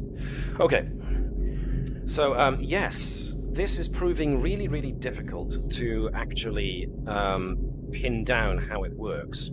So far, 2 different sets of you have tried different things. You've tried using actual science, you've tried using basically cultural studies to try and get an idea. Now, the only thing you've managed to get so far is that, obviously, this is a piece of powerful machinery that is doing something. It activated the moment you came in, which suggests at least sophisticated enough technology to have some kind of internal sensors of some such. But the fact that it is putting out a signal also suggests that it's some kind of perhaps communication device, maybe. But at the moment, the fact that this technology is so alien and buried inside of a mine, for that matter, buried inside of a mountain, perhaps suggests age, but with this planet being quite volcanically active, it's not for certain. However, because we got we took the success at cost. Let me...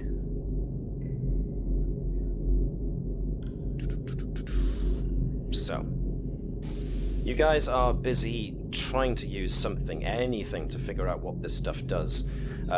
You do resist the temptation to try and touch the monolith again because of what happened to poor Neshlel, who got shocked. So getting close to the thing is not that much, not that recommended. That's when you start hearing the sound of what sounds like weapon fire somewhere close by.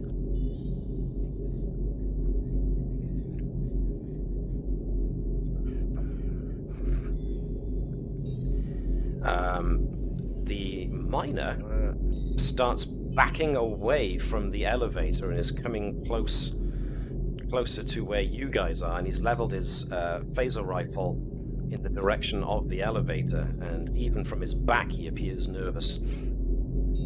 Whoa, what's going on? And it's at that point that the elevator lands on this floor, opens out, and out pour Romulans, who begin firing.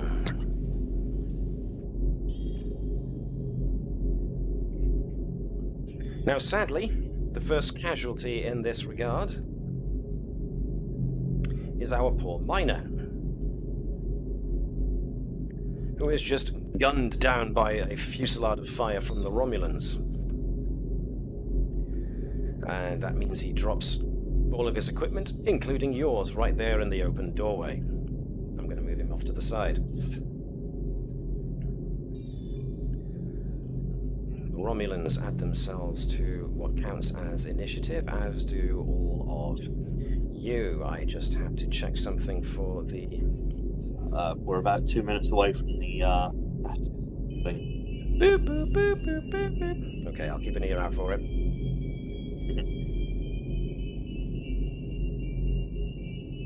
Okay. So, the Romulans basically get the drop on you. change the ambience. So, the way, if you remember, combat works in this is you ignore the roll I'm about to do.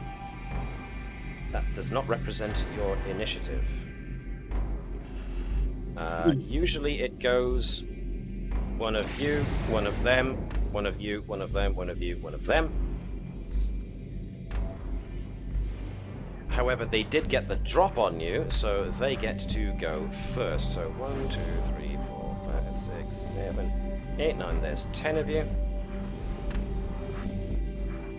One of the Romulans goes first. Who wants to go first out of your lot? Maybe I would recommend Garo as the security officer. He'd go. There we go. Have we got alerts coming through? Alert. Yeah, give me 2 seconds. It's coming through on mine. That was a red alert test.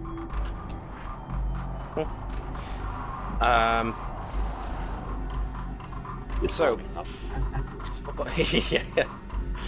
Red alert, Romulans. So, who wants to go first of your lot? I would recommend your security chief, but somebody else might want to take an action before him, so who wants to go? That was a thoroughly unpleasant noise.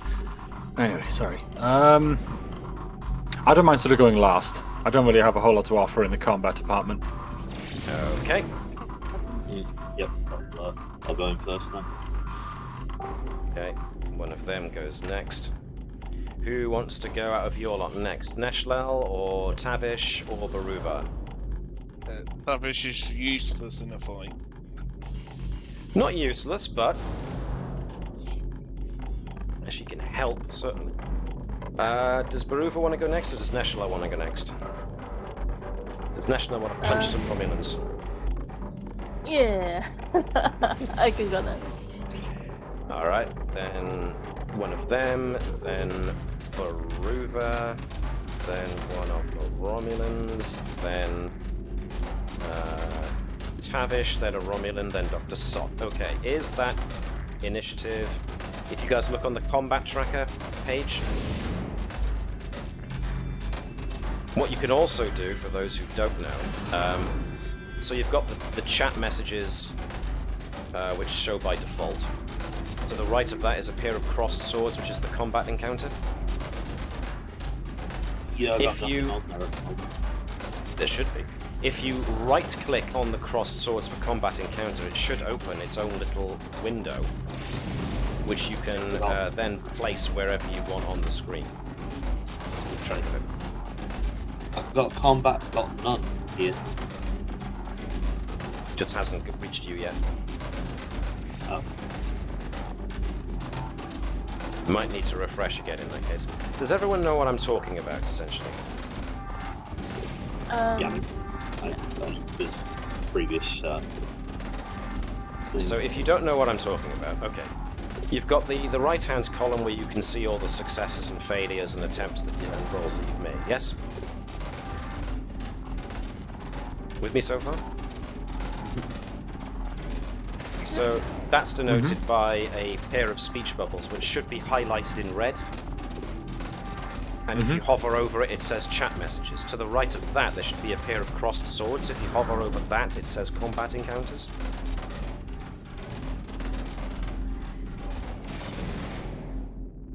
This is on the top right of the screen in the browser. Got him. Got him? If you right-click on that crossed swords, it gives you a mini window on screen that you can drag to place it wherever you want. So you can keep an eye on whose turn is when, whilst also keeping it to one side so it's slightly out of your way. Connie, you good with that? Yep, I've got it now. Cool, Chris, done, cool. And Obie, you with me? Yeah, I'm trying to find where the initiative is on the sheet. Don't worry about that. There's no initiative counter on the sheet. There's no stat. that counts towards Okay. initiative on your character sheet. It's just one of you, one of them, one of you, one of them, one of you, one of them. Or in this case, Okay. because they got the drop on you, it's one of them, one of you, one of them, one of you, one of them, one of you. There are things you can do. Momentum spends, which I think it's the cost of 2 momentum. You can do what's called holding the initiative, so you can interrupt initiative and basically put yourself at the top or before somebody else, anybody else. So if anybody wants to spend momentum now, 2 momentum to put yourself first so that you can do something before the Romulans, now would be the time to do it. If you want to.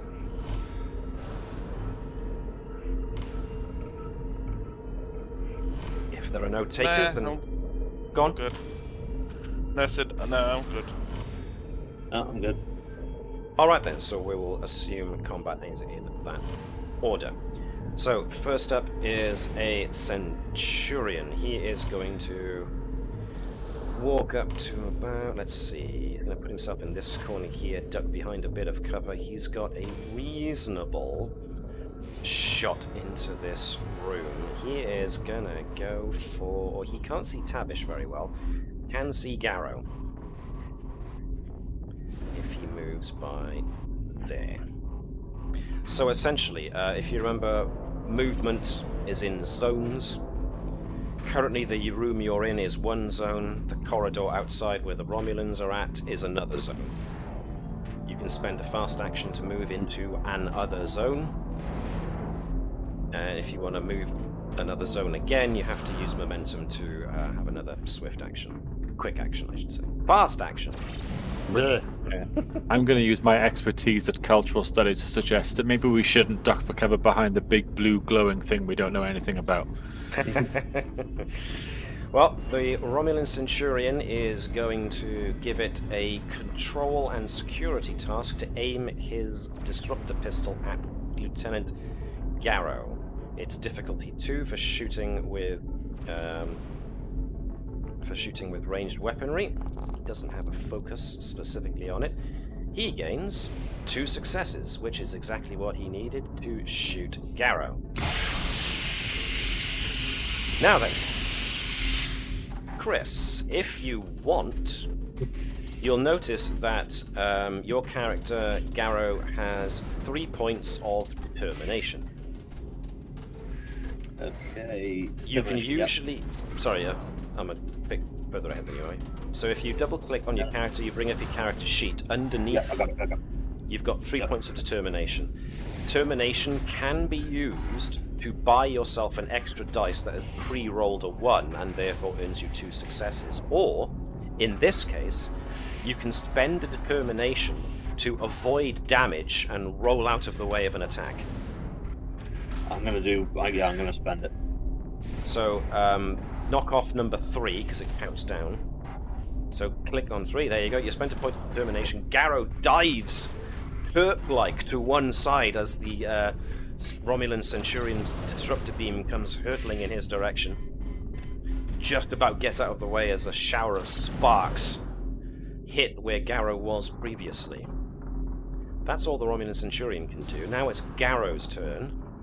Now, Garo, your problem is that your weapons were dropped outside this room, currently in the doorway,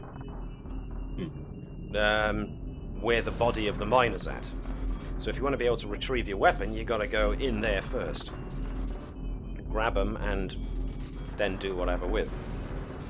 Right, I'm gonna go for it. Cool. So, like I said, moving from one area to another is no problem. So you can just drag yourself over. Oh, got a wall. Here. So go there first. And this square here is where the weapons were dropped. Picking them up is another fast action, which you're going to have to spend a point of momentum for, so... So what's the momentum pool at now for you guys? I got 5. 5, so if you press the minus button next to 5, it'll knock it down to 4. Done. And I'm afraid you're going to have to spend another momentum to try and duck back inside the room with everybody's weapons. There we go. So then I can move back into the... Then you can move back into the room. So Garo basically scurries, keeps as low as he can as he runs in, grabs everybody's weapons, brings them back in with him. That does still allow you a slow action which you can use to fire your weapon with. Okay, I'm going to go for it then. You've only got one target, which would appear to be the Romulan Centurion over here. I mean this guy, yep. Yep. So, in order to fire your phaser, you will need to do Control and Security, difficulty 2. Okay, Control and Security. Come on. Yeah, Control, Security. Now, Difficulty. No. Garo does. Yep, Garo does have phasers as a focus, so remember to check the focus button. Okay. Come on.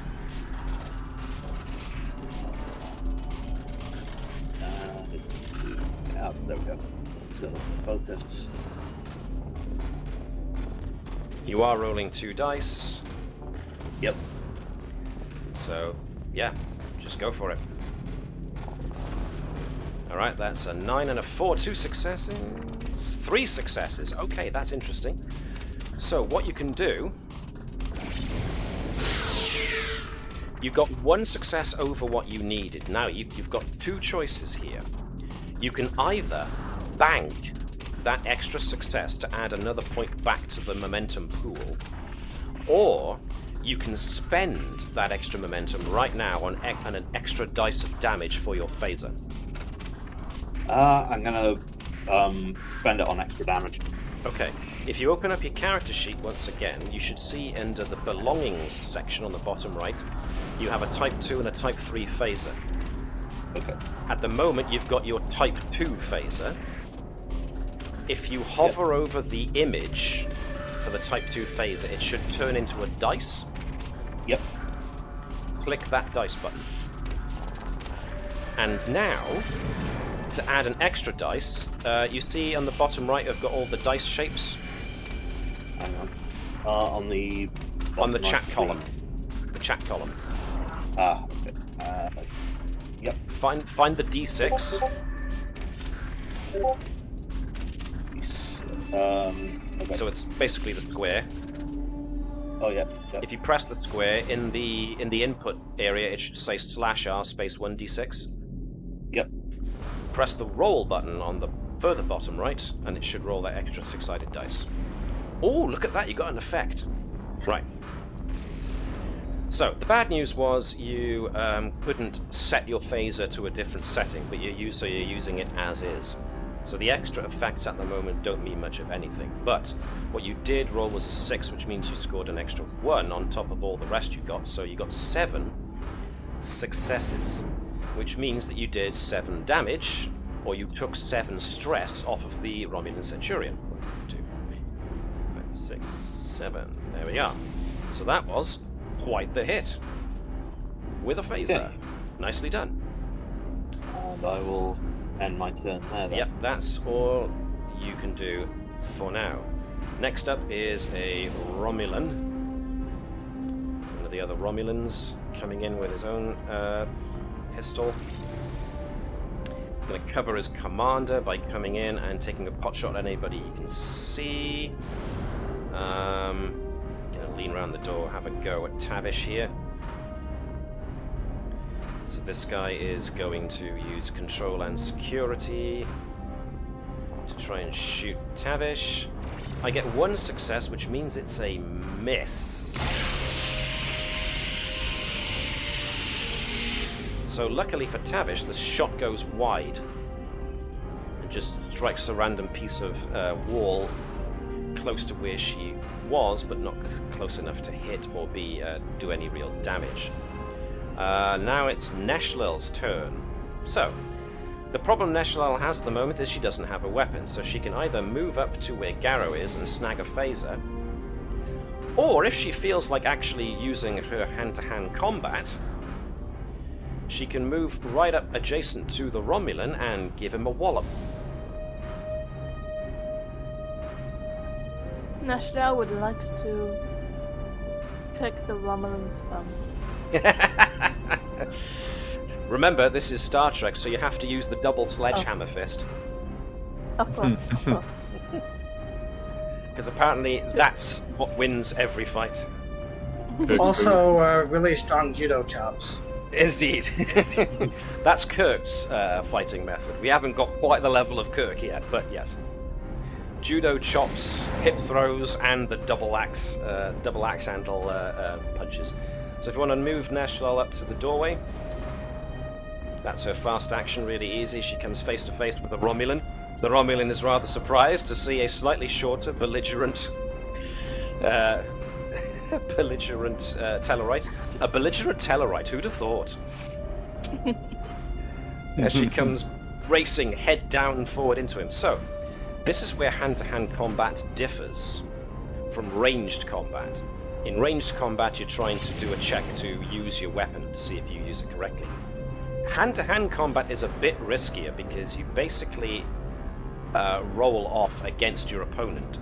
So for this, it's daring and security for Neshlel against the daring and security of the Romulan. So I'm going to roll the Romulan.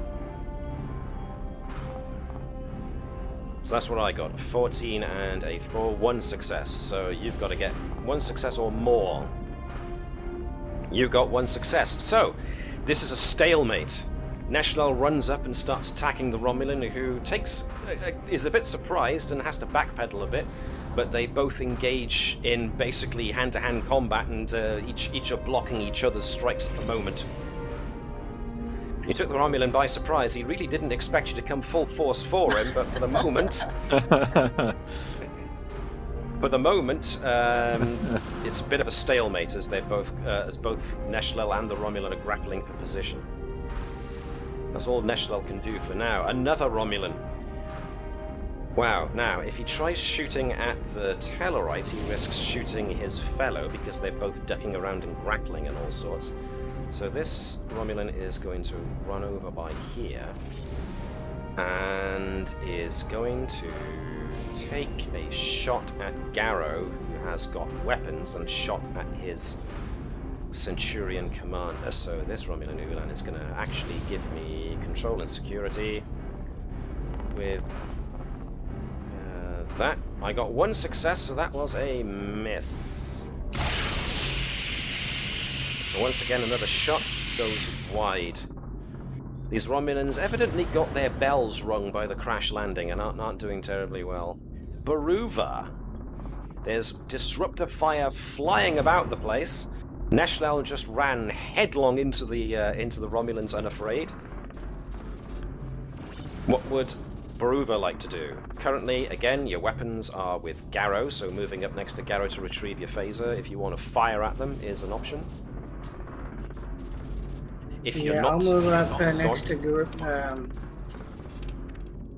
Yep. to Garo and grab a phaser. Cool. And then, can I move more after that? As long as it's within the zone? If you're within the zone, then yeah, that's fine. Moving into the next zone would be the issue. Move over to here. And I seem to see this Romulan here. Remember, you can Would I be able to shoot at him without putting Garo at grave risk? I will say that I will spend a point of threat to up the complication range by 1 to represent the fact that you are trying not to hit Neshlel. So if you roll a 19 or a 20, you might very well hit Neshlel instead. Commander, no! Curse your sudden but inevitable betrayal! Which is the only line I know out of Firefly, by the way. He tears off his shirt and it's a Romulan uniform. Who knew? Those Romulans get everywhere. So if you want to try it. I don't really want to try. I don't have high scores in combat type stuff. I'm a talker. I'm willing to suggest to to Lieutenant Gerkow that she maybe comes back in the room a little bit. Do better, fight harder, retreat. Yeah. Okay. What you can do in that case is you can also, if you don't feel like your character can do much in combat, you can always attempt to aid someone else who is good in combat on your turn, so that when it comes to their turn, they will have whatever extra you've given them. We've just had Static Rock go, not angry, just disappointed, watch more Firefly. Well, I'd like to say yes, but I'm probably going to say no. Sorry, Sean. That was somebody on chat, our Twitch chat. Thank you very much for taking part. But, do better. I'm going to tell Gerkow to do better next time. So basically, yeah, using advisor again, I suppose. Yeah, I could use advisor. So the commander, yeah, shouting help, not actually shouting help, but you know, giving Neshlel words of sage advice in order to give her an edge. I blame Sean for this. Well, I blame Sean for this too.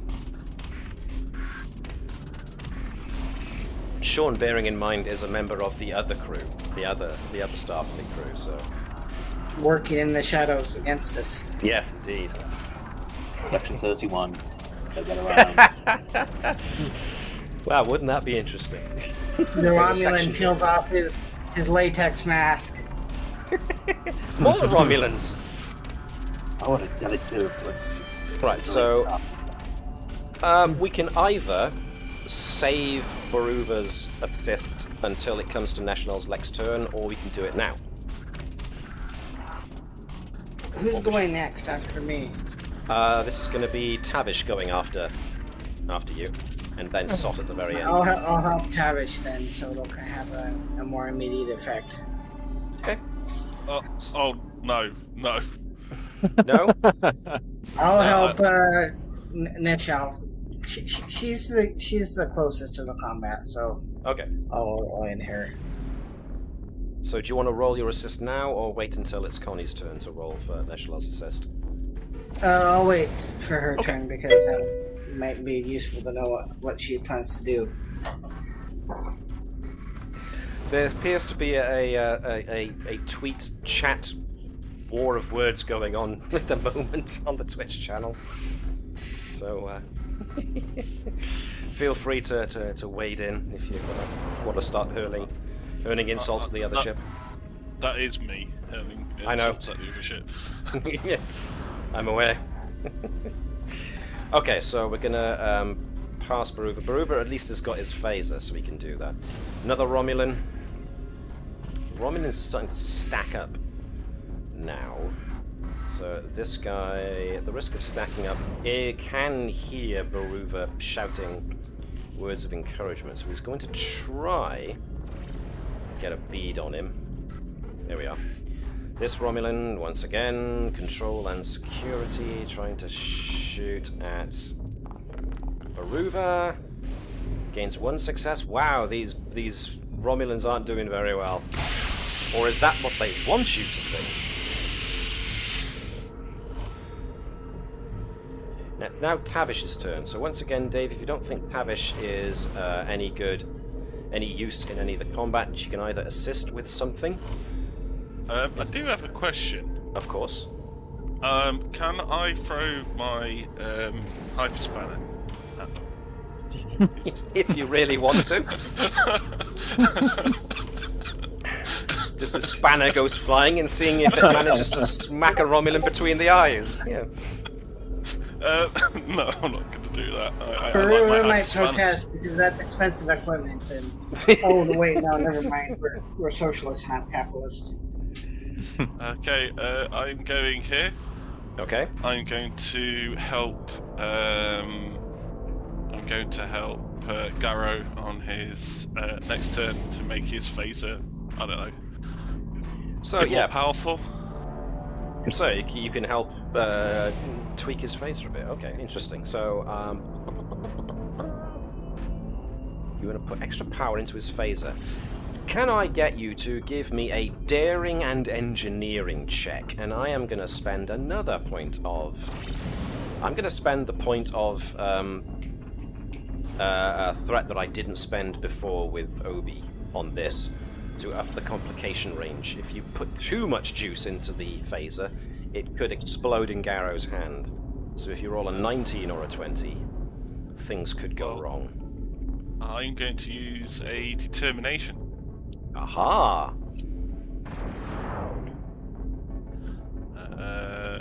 Which is free thinker or mad engineer? Probably mad engineer. Engineer. I don't think any of my focuses do anything. Focuses. Power systems, I think. You're basically monkeying with the power system of the phaser.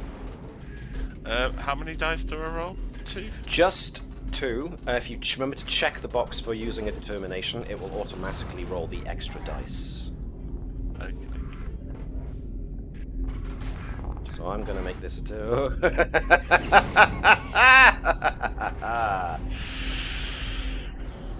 Okay! Now the good news is, with 4 successes, you do get to put 1 extra momentum back into the momentum pool. So it should go from 4 to 5 now, I think.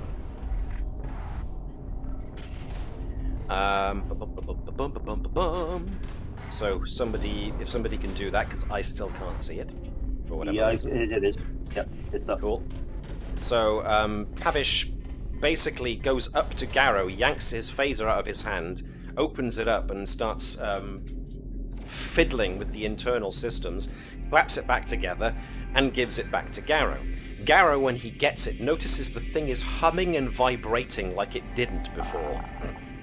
What did you do? You'll poke me later.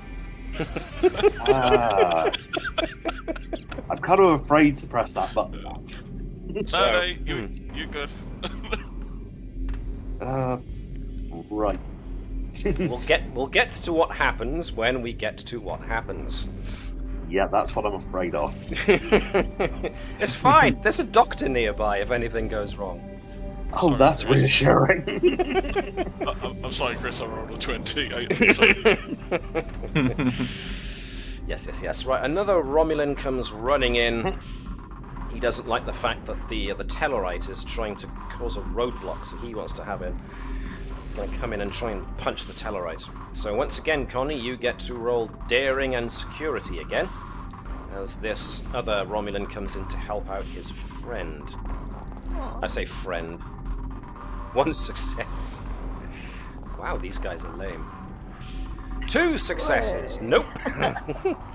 So, basically, once again, you earned 1 success over what was necessary. You can either bank that to bring the group's momentum pool up to 6, or you can add 1 extra dice to your unarmed damage. I think I'll add an extra dice. Yes. Okay, so if you open up your character sheet, you should see under belongings you've got unarmed strike. When you hover over the image for a fist, it changes into a dice. Click the dice. It should roll your damage. And underneath, where it said 6 successes, there is an empty spot for you to put input. Underneath that, there's a load of different dice symbols. The square one is for a 6-sided dice. Click that. Yep. It should autofill /R space 1d6. Press the roll button on the bottom right, and that should roll you your 6-sided dice. Oh, I missed. What did you miss? Oh, you missed yours. Roll yours now, then. We'll see if we can add extra dice. I'll use command and daring. Yes. That'll do fine. Alright. Hit him in the pods! Punch him in the tooth! Grab his ears! Make him pointy at. I was going to say yank his ears.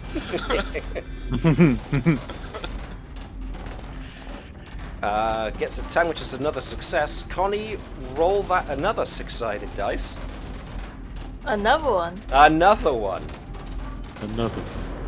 He gets all 3, the chop, the axe handle, and the mosquito. The headbutt. Right, so 3 means nothing, but the 5 means 1 and an effect. So you essentially got 7 successes and 1 effect. You can. The effect allows you to add an extra, effect on top of dealing stress. In this case, with an unarmed strike, it's knockdown. So you can knock him on his butt. Toss him into that pile of styrofoam rocks. There. It's this part of the episode where the camera is like zoomed right out and it's blatantly not the actors. Wasn't there an episode with Captain Kirk holding a piece of polystyrene that was likely Alex? Yep, that was Arena where he had to fight the Gorn. The Gorn, yeah. Yep. And yes, the camera tries to angle the shot just in such a way so that we don't show Neshlel hurling the Romulan into the set as the set wobbles. We don't have that higher budget yet. I'm just going to fashion some rudimentary dynamite for my turn, I think. Okay. That Romulan learnt his lesson not to take on a Tellarite in close combat. Especially an angry Tellarite. When he should have thought about this, the fact that the Tellarite went past the weapons and went in for fisticuffs should have given him a clue that all was not as it seemed. But yeah, blimey. Okay, so now we move on to Dr. Sott. Dr. Sott, what would Dr. Sott like to do? Hello. Now Fantastic again, question. you can either assist somebody else, or you can try and do something. I don't know. I feel like I'm going to be no use to combat whatsoever. I'd rather keep whilst the situation is under control with everyone else fighting up there. I kind of want to keep investigating what's going on down here with this rock. Maybe I can do something to save the day from here. In that case, give me reason and science. Now, before you roll that, I'm going to say, because this is difficulty 3, you probably want to try either, or both, using a point of momentum to buy an extra dice, and or using a point of determination to buy a dice that has an automatic roll of 1. I can use my determination, I think. Cool. Now, we justify this by looking at your values and see if they apply to this situation. I will say, always there to lend a hand is a good example. Let's see what's out there is also a good one for basically using tech you don't yet know how to use to find out how it works. Exactly. So we're going to justify the expenditure of determination with let's see what's out there. As a value. So reason, science, determination. Reason. I've already deducted a determination point. So when I'm it down to comes 1 to performing task, remember to check the box for using determination value. Cool. I don't think you can use any of your focuses here. I guess Philosophy, composure, cultural performance, studies be kind of a stretch, wouldn't it? Just because it is. So far, it hasn't served you. No, it hasn't. So Just like my real degree. That's fine. How many dice are going to be then? Sorry, 1 or 2? it'll just Two, right? just roll 2, and it'll automatically roll the extra dice. It should anyway. There it is. See, that 4 one successes. just appeared there was your determination dice. It automatically That's rolled the lovely. 4 successes. So you got 1 over what you needed. So I did a thing. you have a choice here, like the guys with their weapons. You can either put that extra that you earned into the momentum pool, which I think is already at 6, isn't it? Yeah. Oh, it's at 5 at the moment. It's at 5, so you can either put it in there to up it back up to 6, or you can spend a momentum to get more detail on what I'm about to tell you by using it to obtain information. So it's entirely up to you. But what I will reveal to you at least what you learn from banging away at random buttons on the console. So, looking at this, you're not exactly sure what it does and why it's doing it, but there's evidence on the console that Sott is currently at that it seems to be registering power levels, which suggests this is some kind of power monitoring station. As such, if there's a power monitoring station, there's a means of basically turning the power off. So with the knowledge you've gained, on your next turn you might be able to actually deactivate the monolith. What you guys think? I kind of want to go for more info, just because we already have quite a bit of momentum anyway. It's up to the group. Yeah, more info. Yeah. Okay, so the Sweet. question Yep, itself... more info then, please. The question itself is very important. Have a good think, and maybe offer it to the rest of the crew, because that's your one question. And I will answer truthfully, so make sure you get the wording right as well. Be very careful with your wording. So what kind of question do you want to ask first, and then figure out how you're going to ask it? What do you guys think? Does anyone have any idea what they would like to ask? What kind of information would be helpful to you in this specific moment? No ideas, okay. But yes, Dave. You had a thought. Yeah. Voice your thought. If you'd like to. I mean, it's a simple question, but this is to the crew, and this is me not asking you the question. How would we turn it off? That's the question. In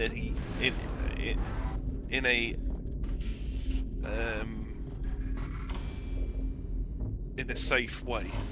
Aha! Yeah, that's a good point. Do we know what this thing is for, by the way? I didn't miss anything, did I?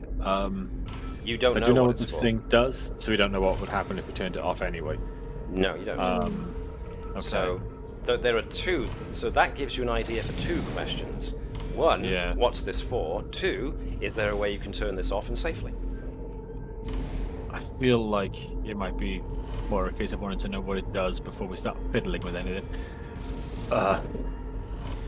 What do other people think? I'm okay with that. Yep. Yeah. Okay. You seem to have the crew on your side on that one. Obie, you good for that question? Yeah. What does it do? What do you even do? That's my question. I run this game. What is your? Right, What that is was your? an easy answer. Okay. Okay. Seriously. What is your function? What is your purpose? Here we are. What is the machine's function? What is the machine's purpose? You're not asking Matt personally what his function and purpose. I am. Are you sure that's the question you want to go with in this situation? No, I know what you mean. So I'm just being pedantic, but it would be funny. What does Matt need with a starship? That would be nice. That would be my easiest and cheekiest way out of answering this question. Would be easy. What's my purpose as GM of this game? To run this game. Thank you. Next question. Right. No. What are you on this question? All right. Dr. Sott, looking at the information he's gained, the power wave readouts that it's going on here, the fact that there's a signal, this seems to be some kind of transmitter. What it's transmitting, you don't know, but it's a very powerful signal, and to that end, if the level of power this thing is putting out is any indication, this could be even some form of subspace transmitter, because the signal is definitely traveling beyond this planet. There you go. Clearly, it's something the Romulans want. Which is a good point, because that's all we're going to have Dr. Sott do for now. We get back to the Romulan Centurion, and he actually calls out Step away from the artifact, Starfleet. We've come to take possession of this facility and these priceless archaeological finds. Who wants to bet he is not on the level?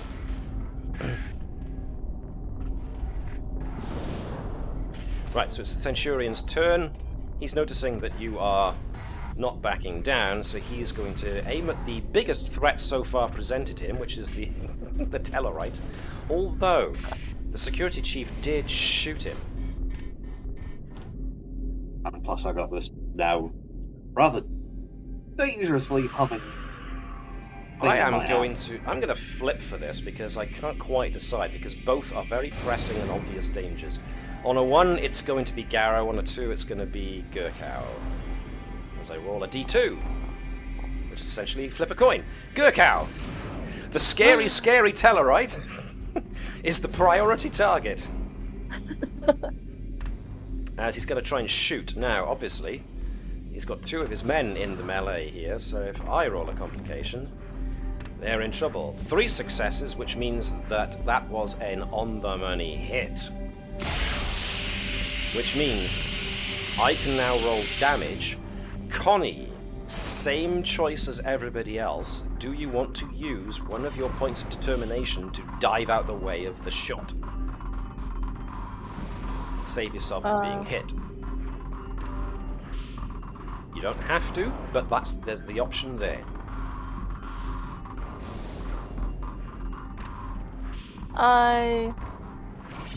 No. No. He's gonna take it like a Tellarite. Give me all you got. Alright then, so I'm rolling that many dice with no effects. Wow. 7 successes means she takes 7 stress. 1, 2, 3, 4, 5, 6, 7. So once again, stress doesn't necessarily equate to hit points. It's getting maybe a glancing shot that you just duck away from in time, but the stress of having nearly missed a shot to the face with a disruptor pistol, it does wear one's nerves down eventually. So, but that was quite the shot. Now it's Garo's turn. Garo, you have everybody's phases, including a phaser that's humming and vibrating in your hands. I'm kind of afraid to press the button on this one. You can, if you want, change the settings on your weapon so that your phaser gains additional qualities. So the kind of qualities you can get on a phaser are area, to hit more than one target, intense, so that the blast is hard to heal from, which doesn't really apply in this situation, piercing if you want it to go through armor, or vicious if you want it to do extra damage. Right. I would personally recommend either area or vicious. Thinking here. I've got everybody else's phases, but we're kind of holding them all off at the moment. Yes, so it's up to you. What would you like? Do you want to change it? Do you want to leave it as is? Change it to area effect, or change it to dealing extra damage? What would you like to do? I'm going to change it to vicious. I'm Cool. going to go for it. Now, once again, I am making the assumption that these are all set to stun. There's the assumption, so you have to tell me if you're setting it to lethal. Who is Garo shooting at? The Centurion? I'm going to keep it on stun. Centurion. Cool. Give me a control and security check. You get your focus. You can also buy extra dice if you want to, using momentum. I will just go with a standard. Go with standard. Alrighty. Well, dice. This thing is set to vicious. Yeah, so you don't have to do anything. Just remember, give me a control plus security with your focus of phasers. Rolling 2 dice. The humming kind of concerns me. But, so, yeah, I'm going to cautiously point this. Well. Alright, the good news is it didn't roll onto that 20. The bad news is it only rolled 1 success. Now, I will allow you to spend a point of determination to re-roll one of your dice there. I will do that. Spend a point of determination. So where it says re-roll results on the right-hand side, it should bring out a familiar little window. Right, hang on. Where's... So underneath where it says you gained 1 success on the right-hand side in the chat column. Oh, right. Right underneath that it says re-roll results. It'll bring up the familiar little box. Remember to check that you're using focus. Bring it down to 1 dice though, because you're re-rolling, I'm guessing, the 16. Okay. So, yeah. So there's number of dice 1. Yep. Using focus. Yep. Please don't get. Please don't. Yep. Don't get a 19 or 20. 7. Actually, that's better. That's 2 successes. That means you hit. So, the phaser shot flies true. Go to your belongings on your character sheet. Roll damage for the phaser. Okay. Hang on. Sorry. Yeah. There we go. Open up your character sheet. Go to the bottom. Yep. There we are. Nice. Not too many there, but now, Dave. Can I ask you to roll 3 extra dice, d6s, please? Right. 1, 2, and 3. Let's see what your monkeying managed to do for the phaser. That's 1. So that was d6 plus 3, so do that again, 3d6. Oh. So basically press the square 3 times. Do. Okay. Alright. Sorry. Okay, so we got 1 extra on top of that. So that was 6 with 1 effect, which means vicious, which means it actually does 7. Hey, the Romulan Centurion gets knocked down by Garo's shot. He is not dead, he's been taken out of the fight. Okay.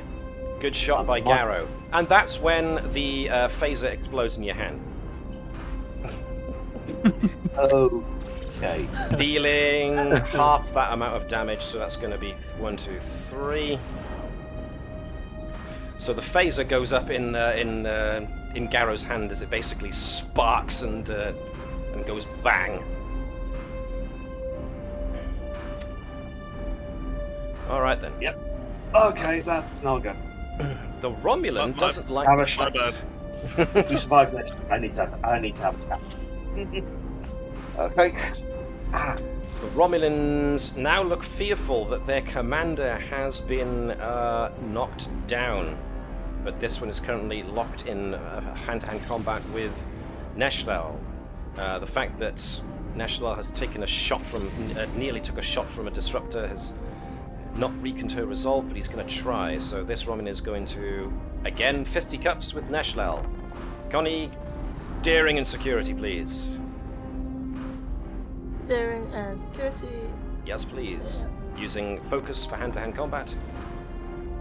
Ooh, 2 12s. Nice. So it's a score draw. They're locked up in that hands over shoulder grapple, Yep. walking back and forth. What do they call it? Collar and elbow tie-up. There we go. Yeah. Well, it's now Leshnell's turn, so what's she gonna do? Well, the Centurion was my biggest threat, so I think I'll overpower this Romulan, hopefully. Well, remember you can spend momentum to add 1 extra dice. You can spend 3 momentum to instead add 2 extra dice. Depends what you want to do. I think I'll spend 1 moment, please. 1 momentum. Okay, so same as before, daring and security, but when the little window pops up to ask you how many dice, you're using your focus of hand-to-hand combat, but you're rolling 3 dice. Nice. 19, that was very close. Yeah. And the Romulan has to roll off as well. And does worse. Oh, it does the same. Okay, so it's basically another no-score draw. No one's managing to get the end over the other. Romulan at the back is now not looking all too sure about the situation here. Sees his commander down and books it for the elevator. Baruva.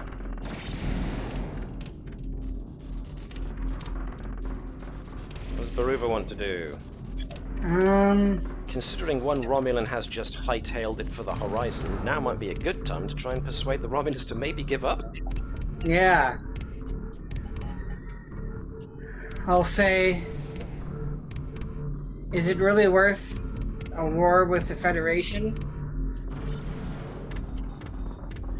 Let's see. A famous Star Trek commander once said, "Today is a good day to die."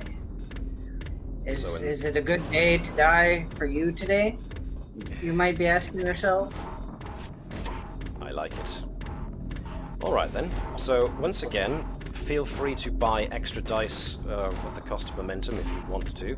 That sounds like a presence and command check for Baruva to try and intimidate. Can I assist at all? Absolutely. Cool. Do the I'm not same sure how I thing. go about doing that, but Presence and command, you do 1 dice and maybe add composure to the whole thing. So Would that, this you know, be like a social conflict? yeah, this is a conflict. This is not necessarily a physical conflict only combat round. You can add social conflict into it too. So, by all means. In fact, I recommend it at this point. I don't know if I don't think disarming nature. Would disarming nature? Maybe. Let's see. You reduce the difficulty by 1. That would actually help, because if you're doing it against the Romulans, then whatever the Romulans roll will be reduced by 1 for disarming nature. And then maybe negotiation. So, presence and command from the Romulans, and definitely negotiation from...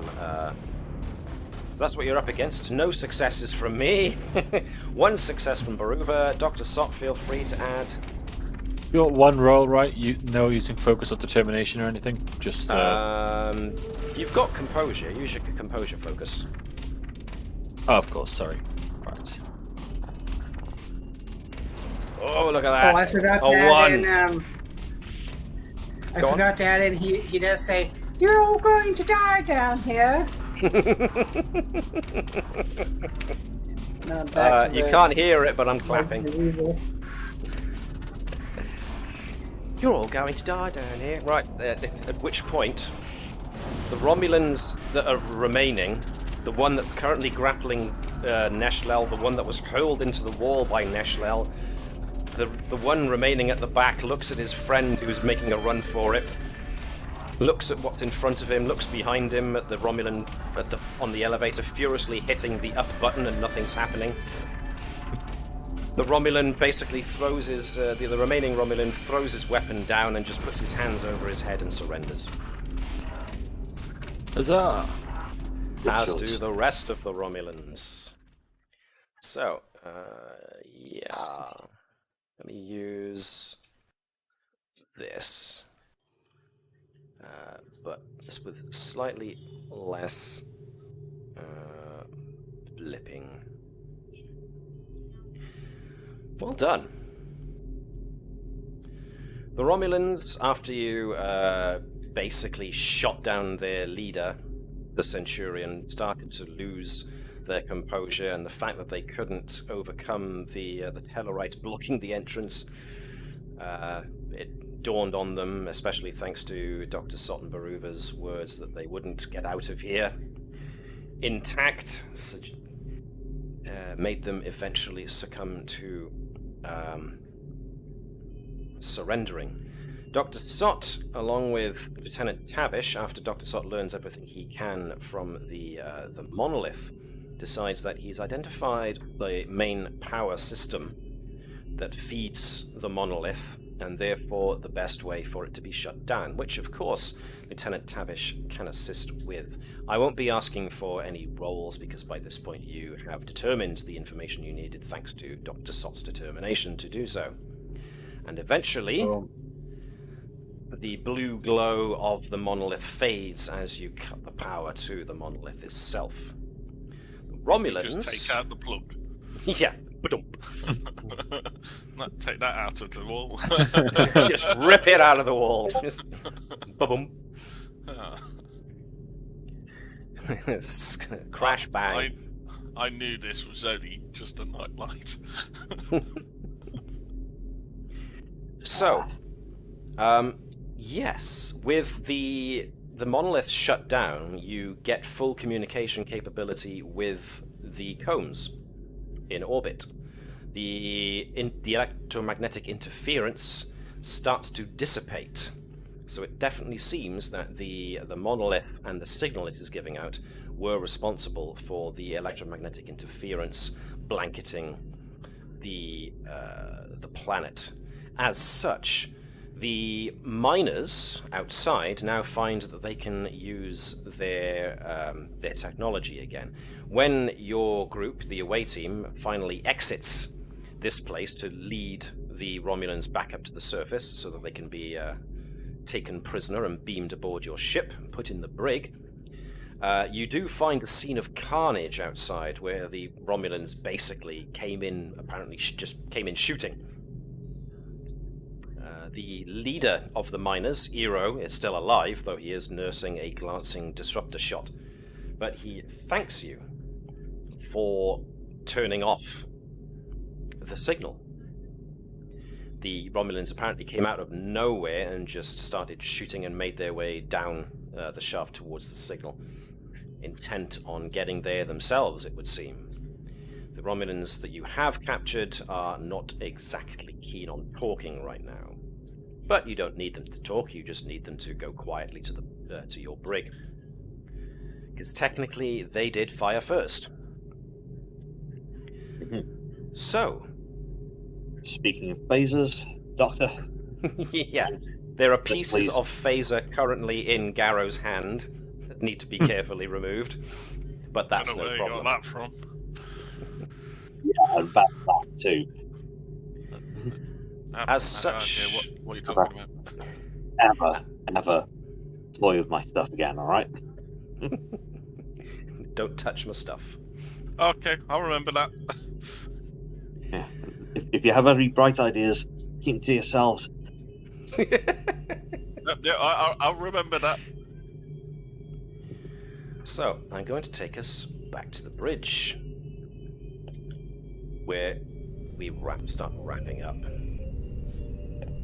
So, the captain gets your report about what happened down below and is obviously very intrigued at the fact there was this monolith, this strange chamber built by somebody at some point.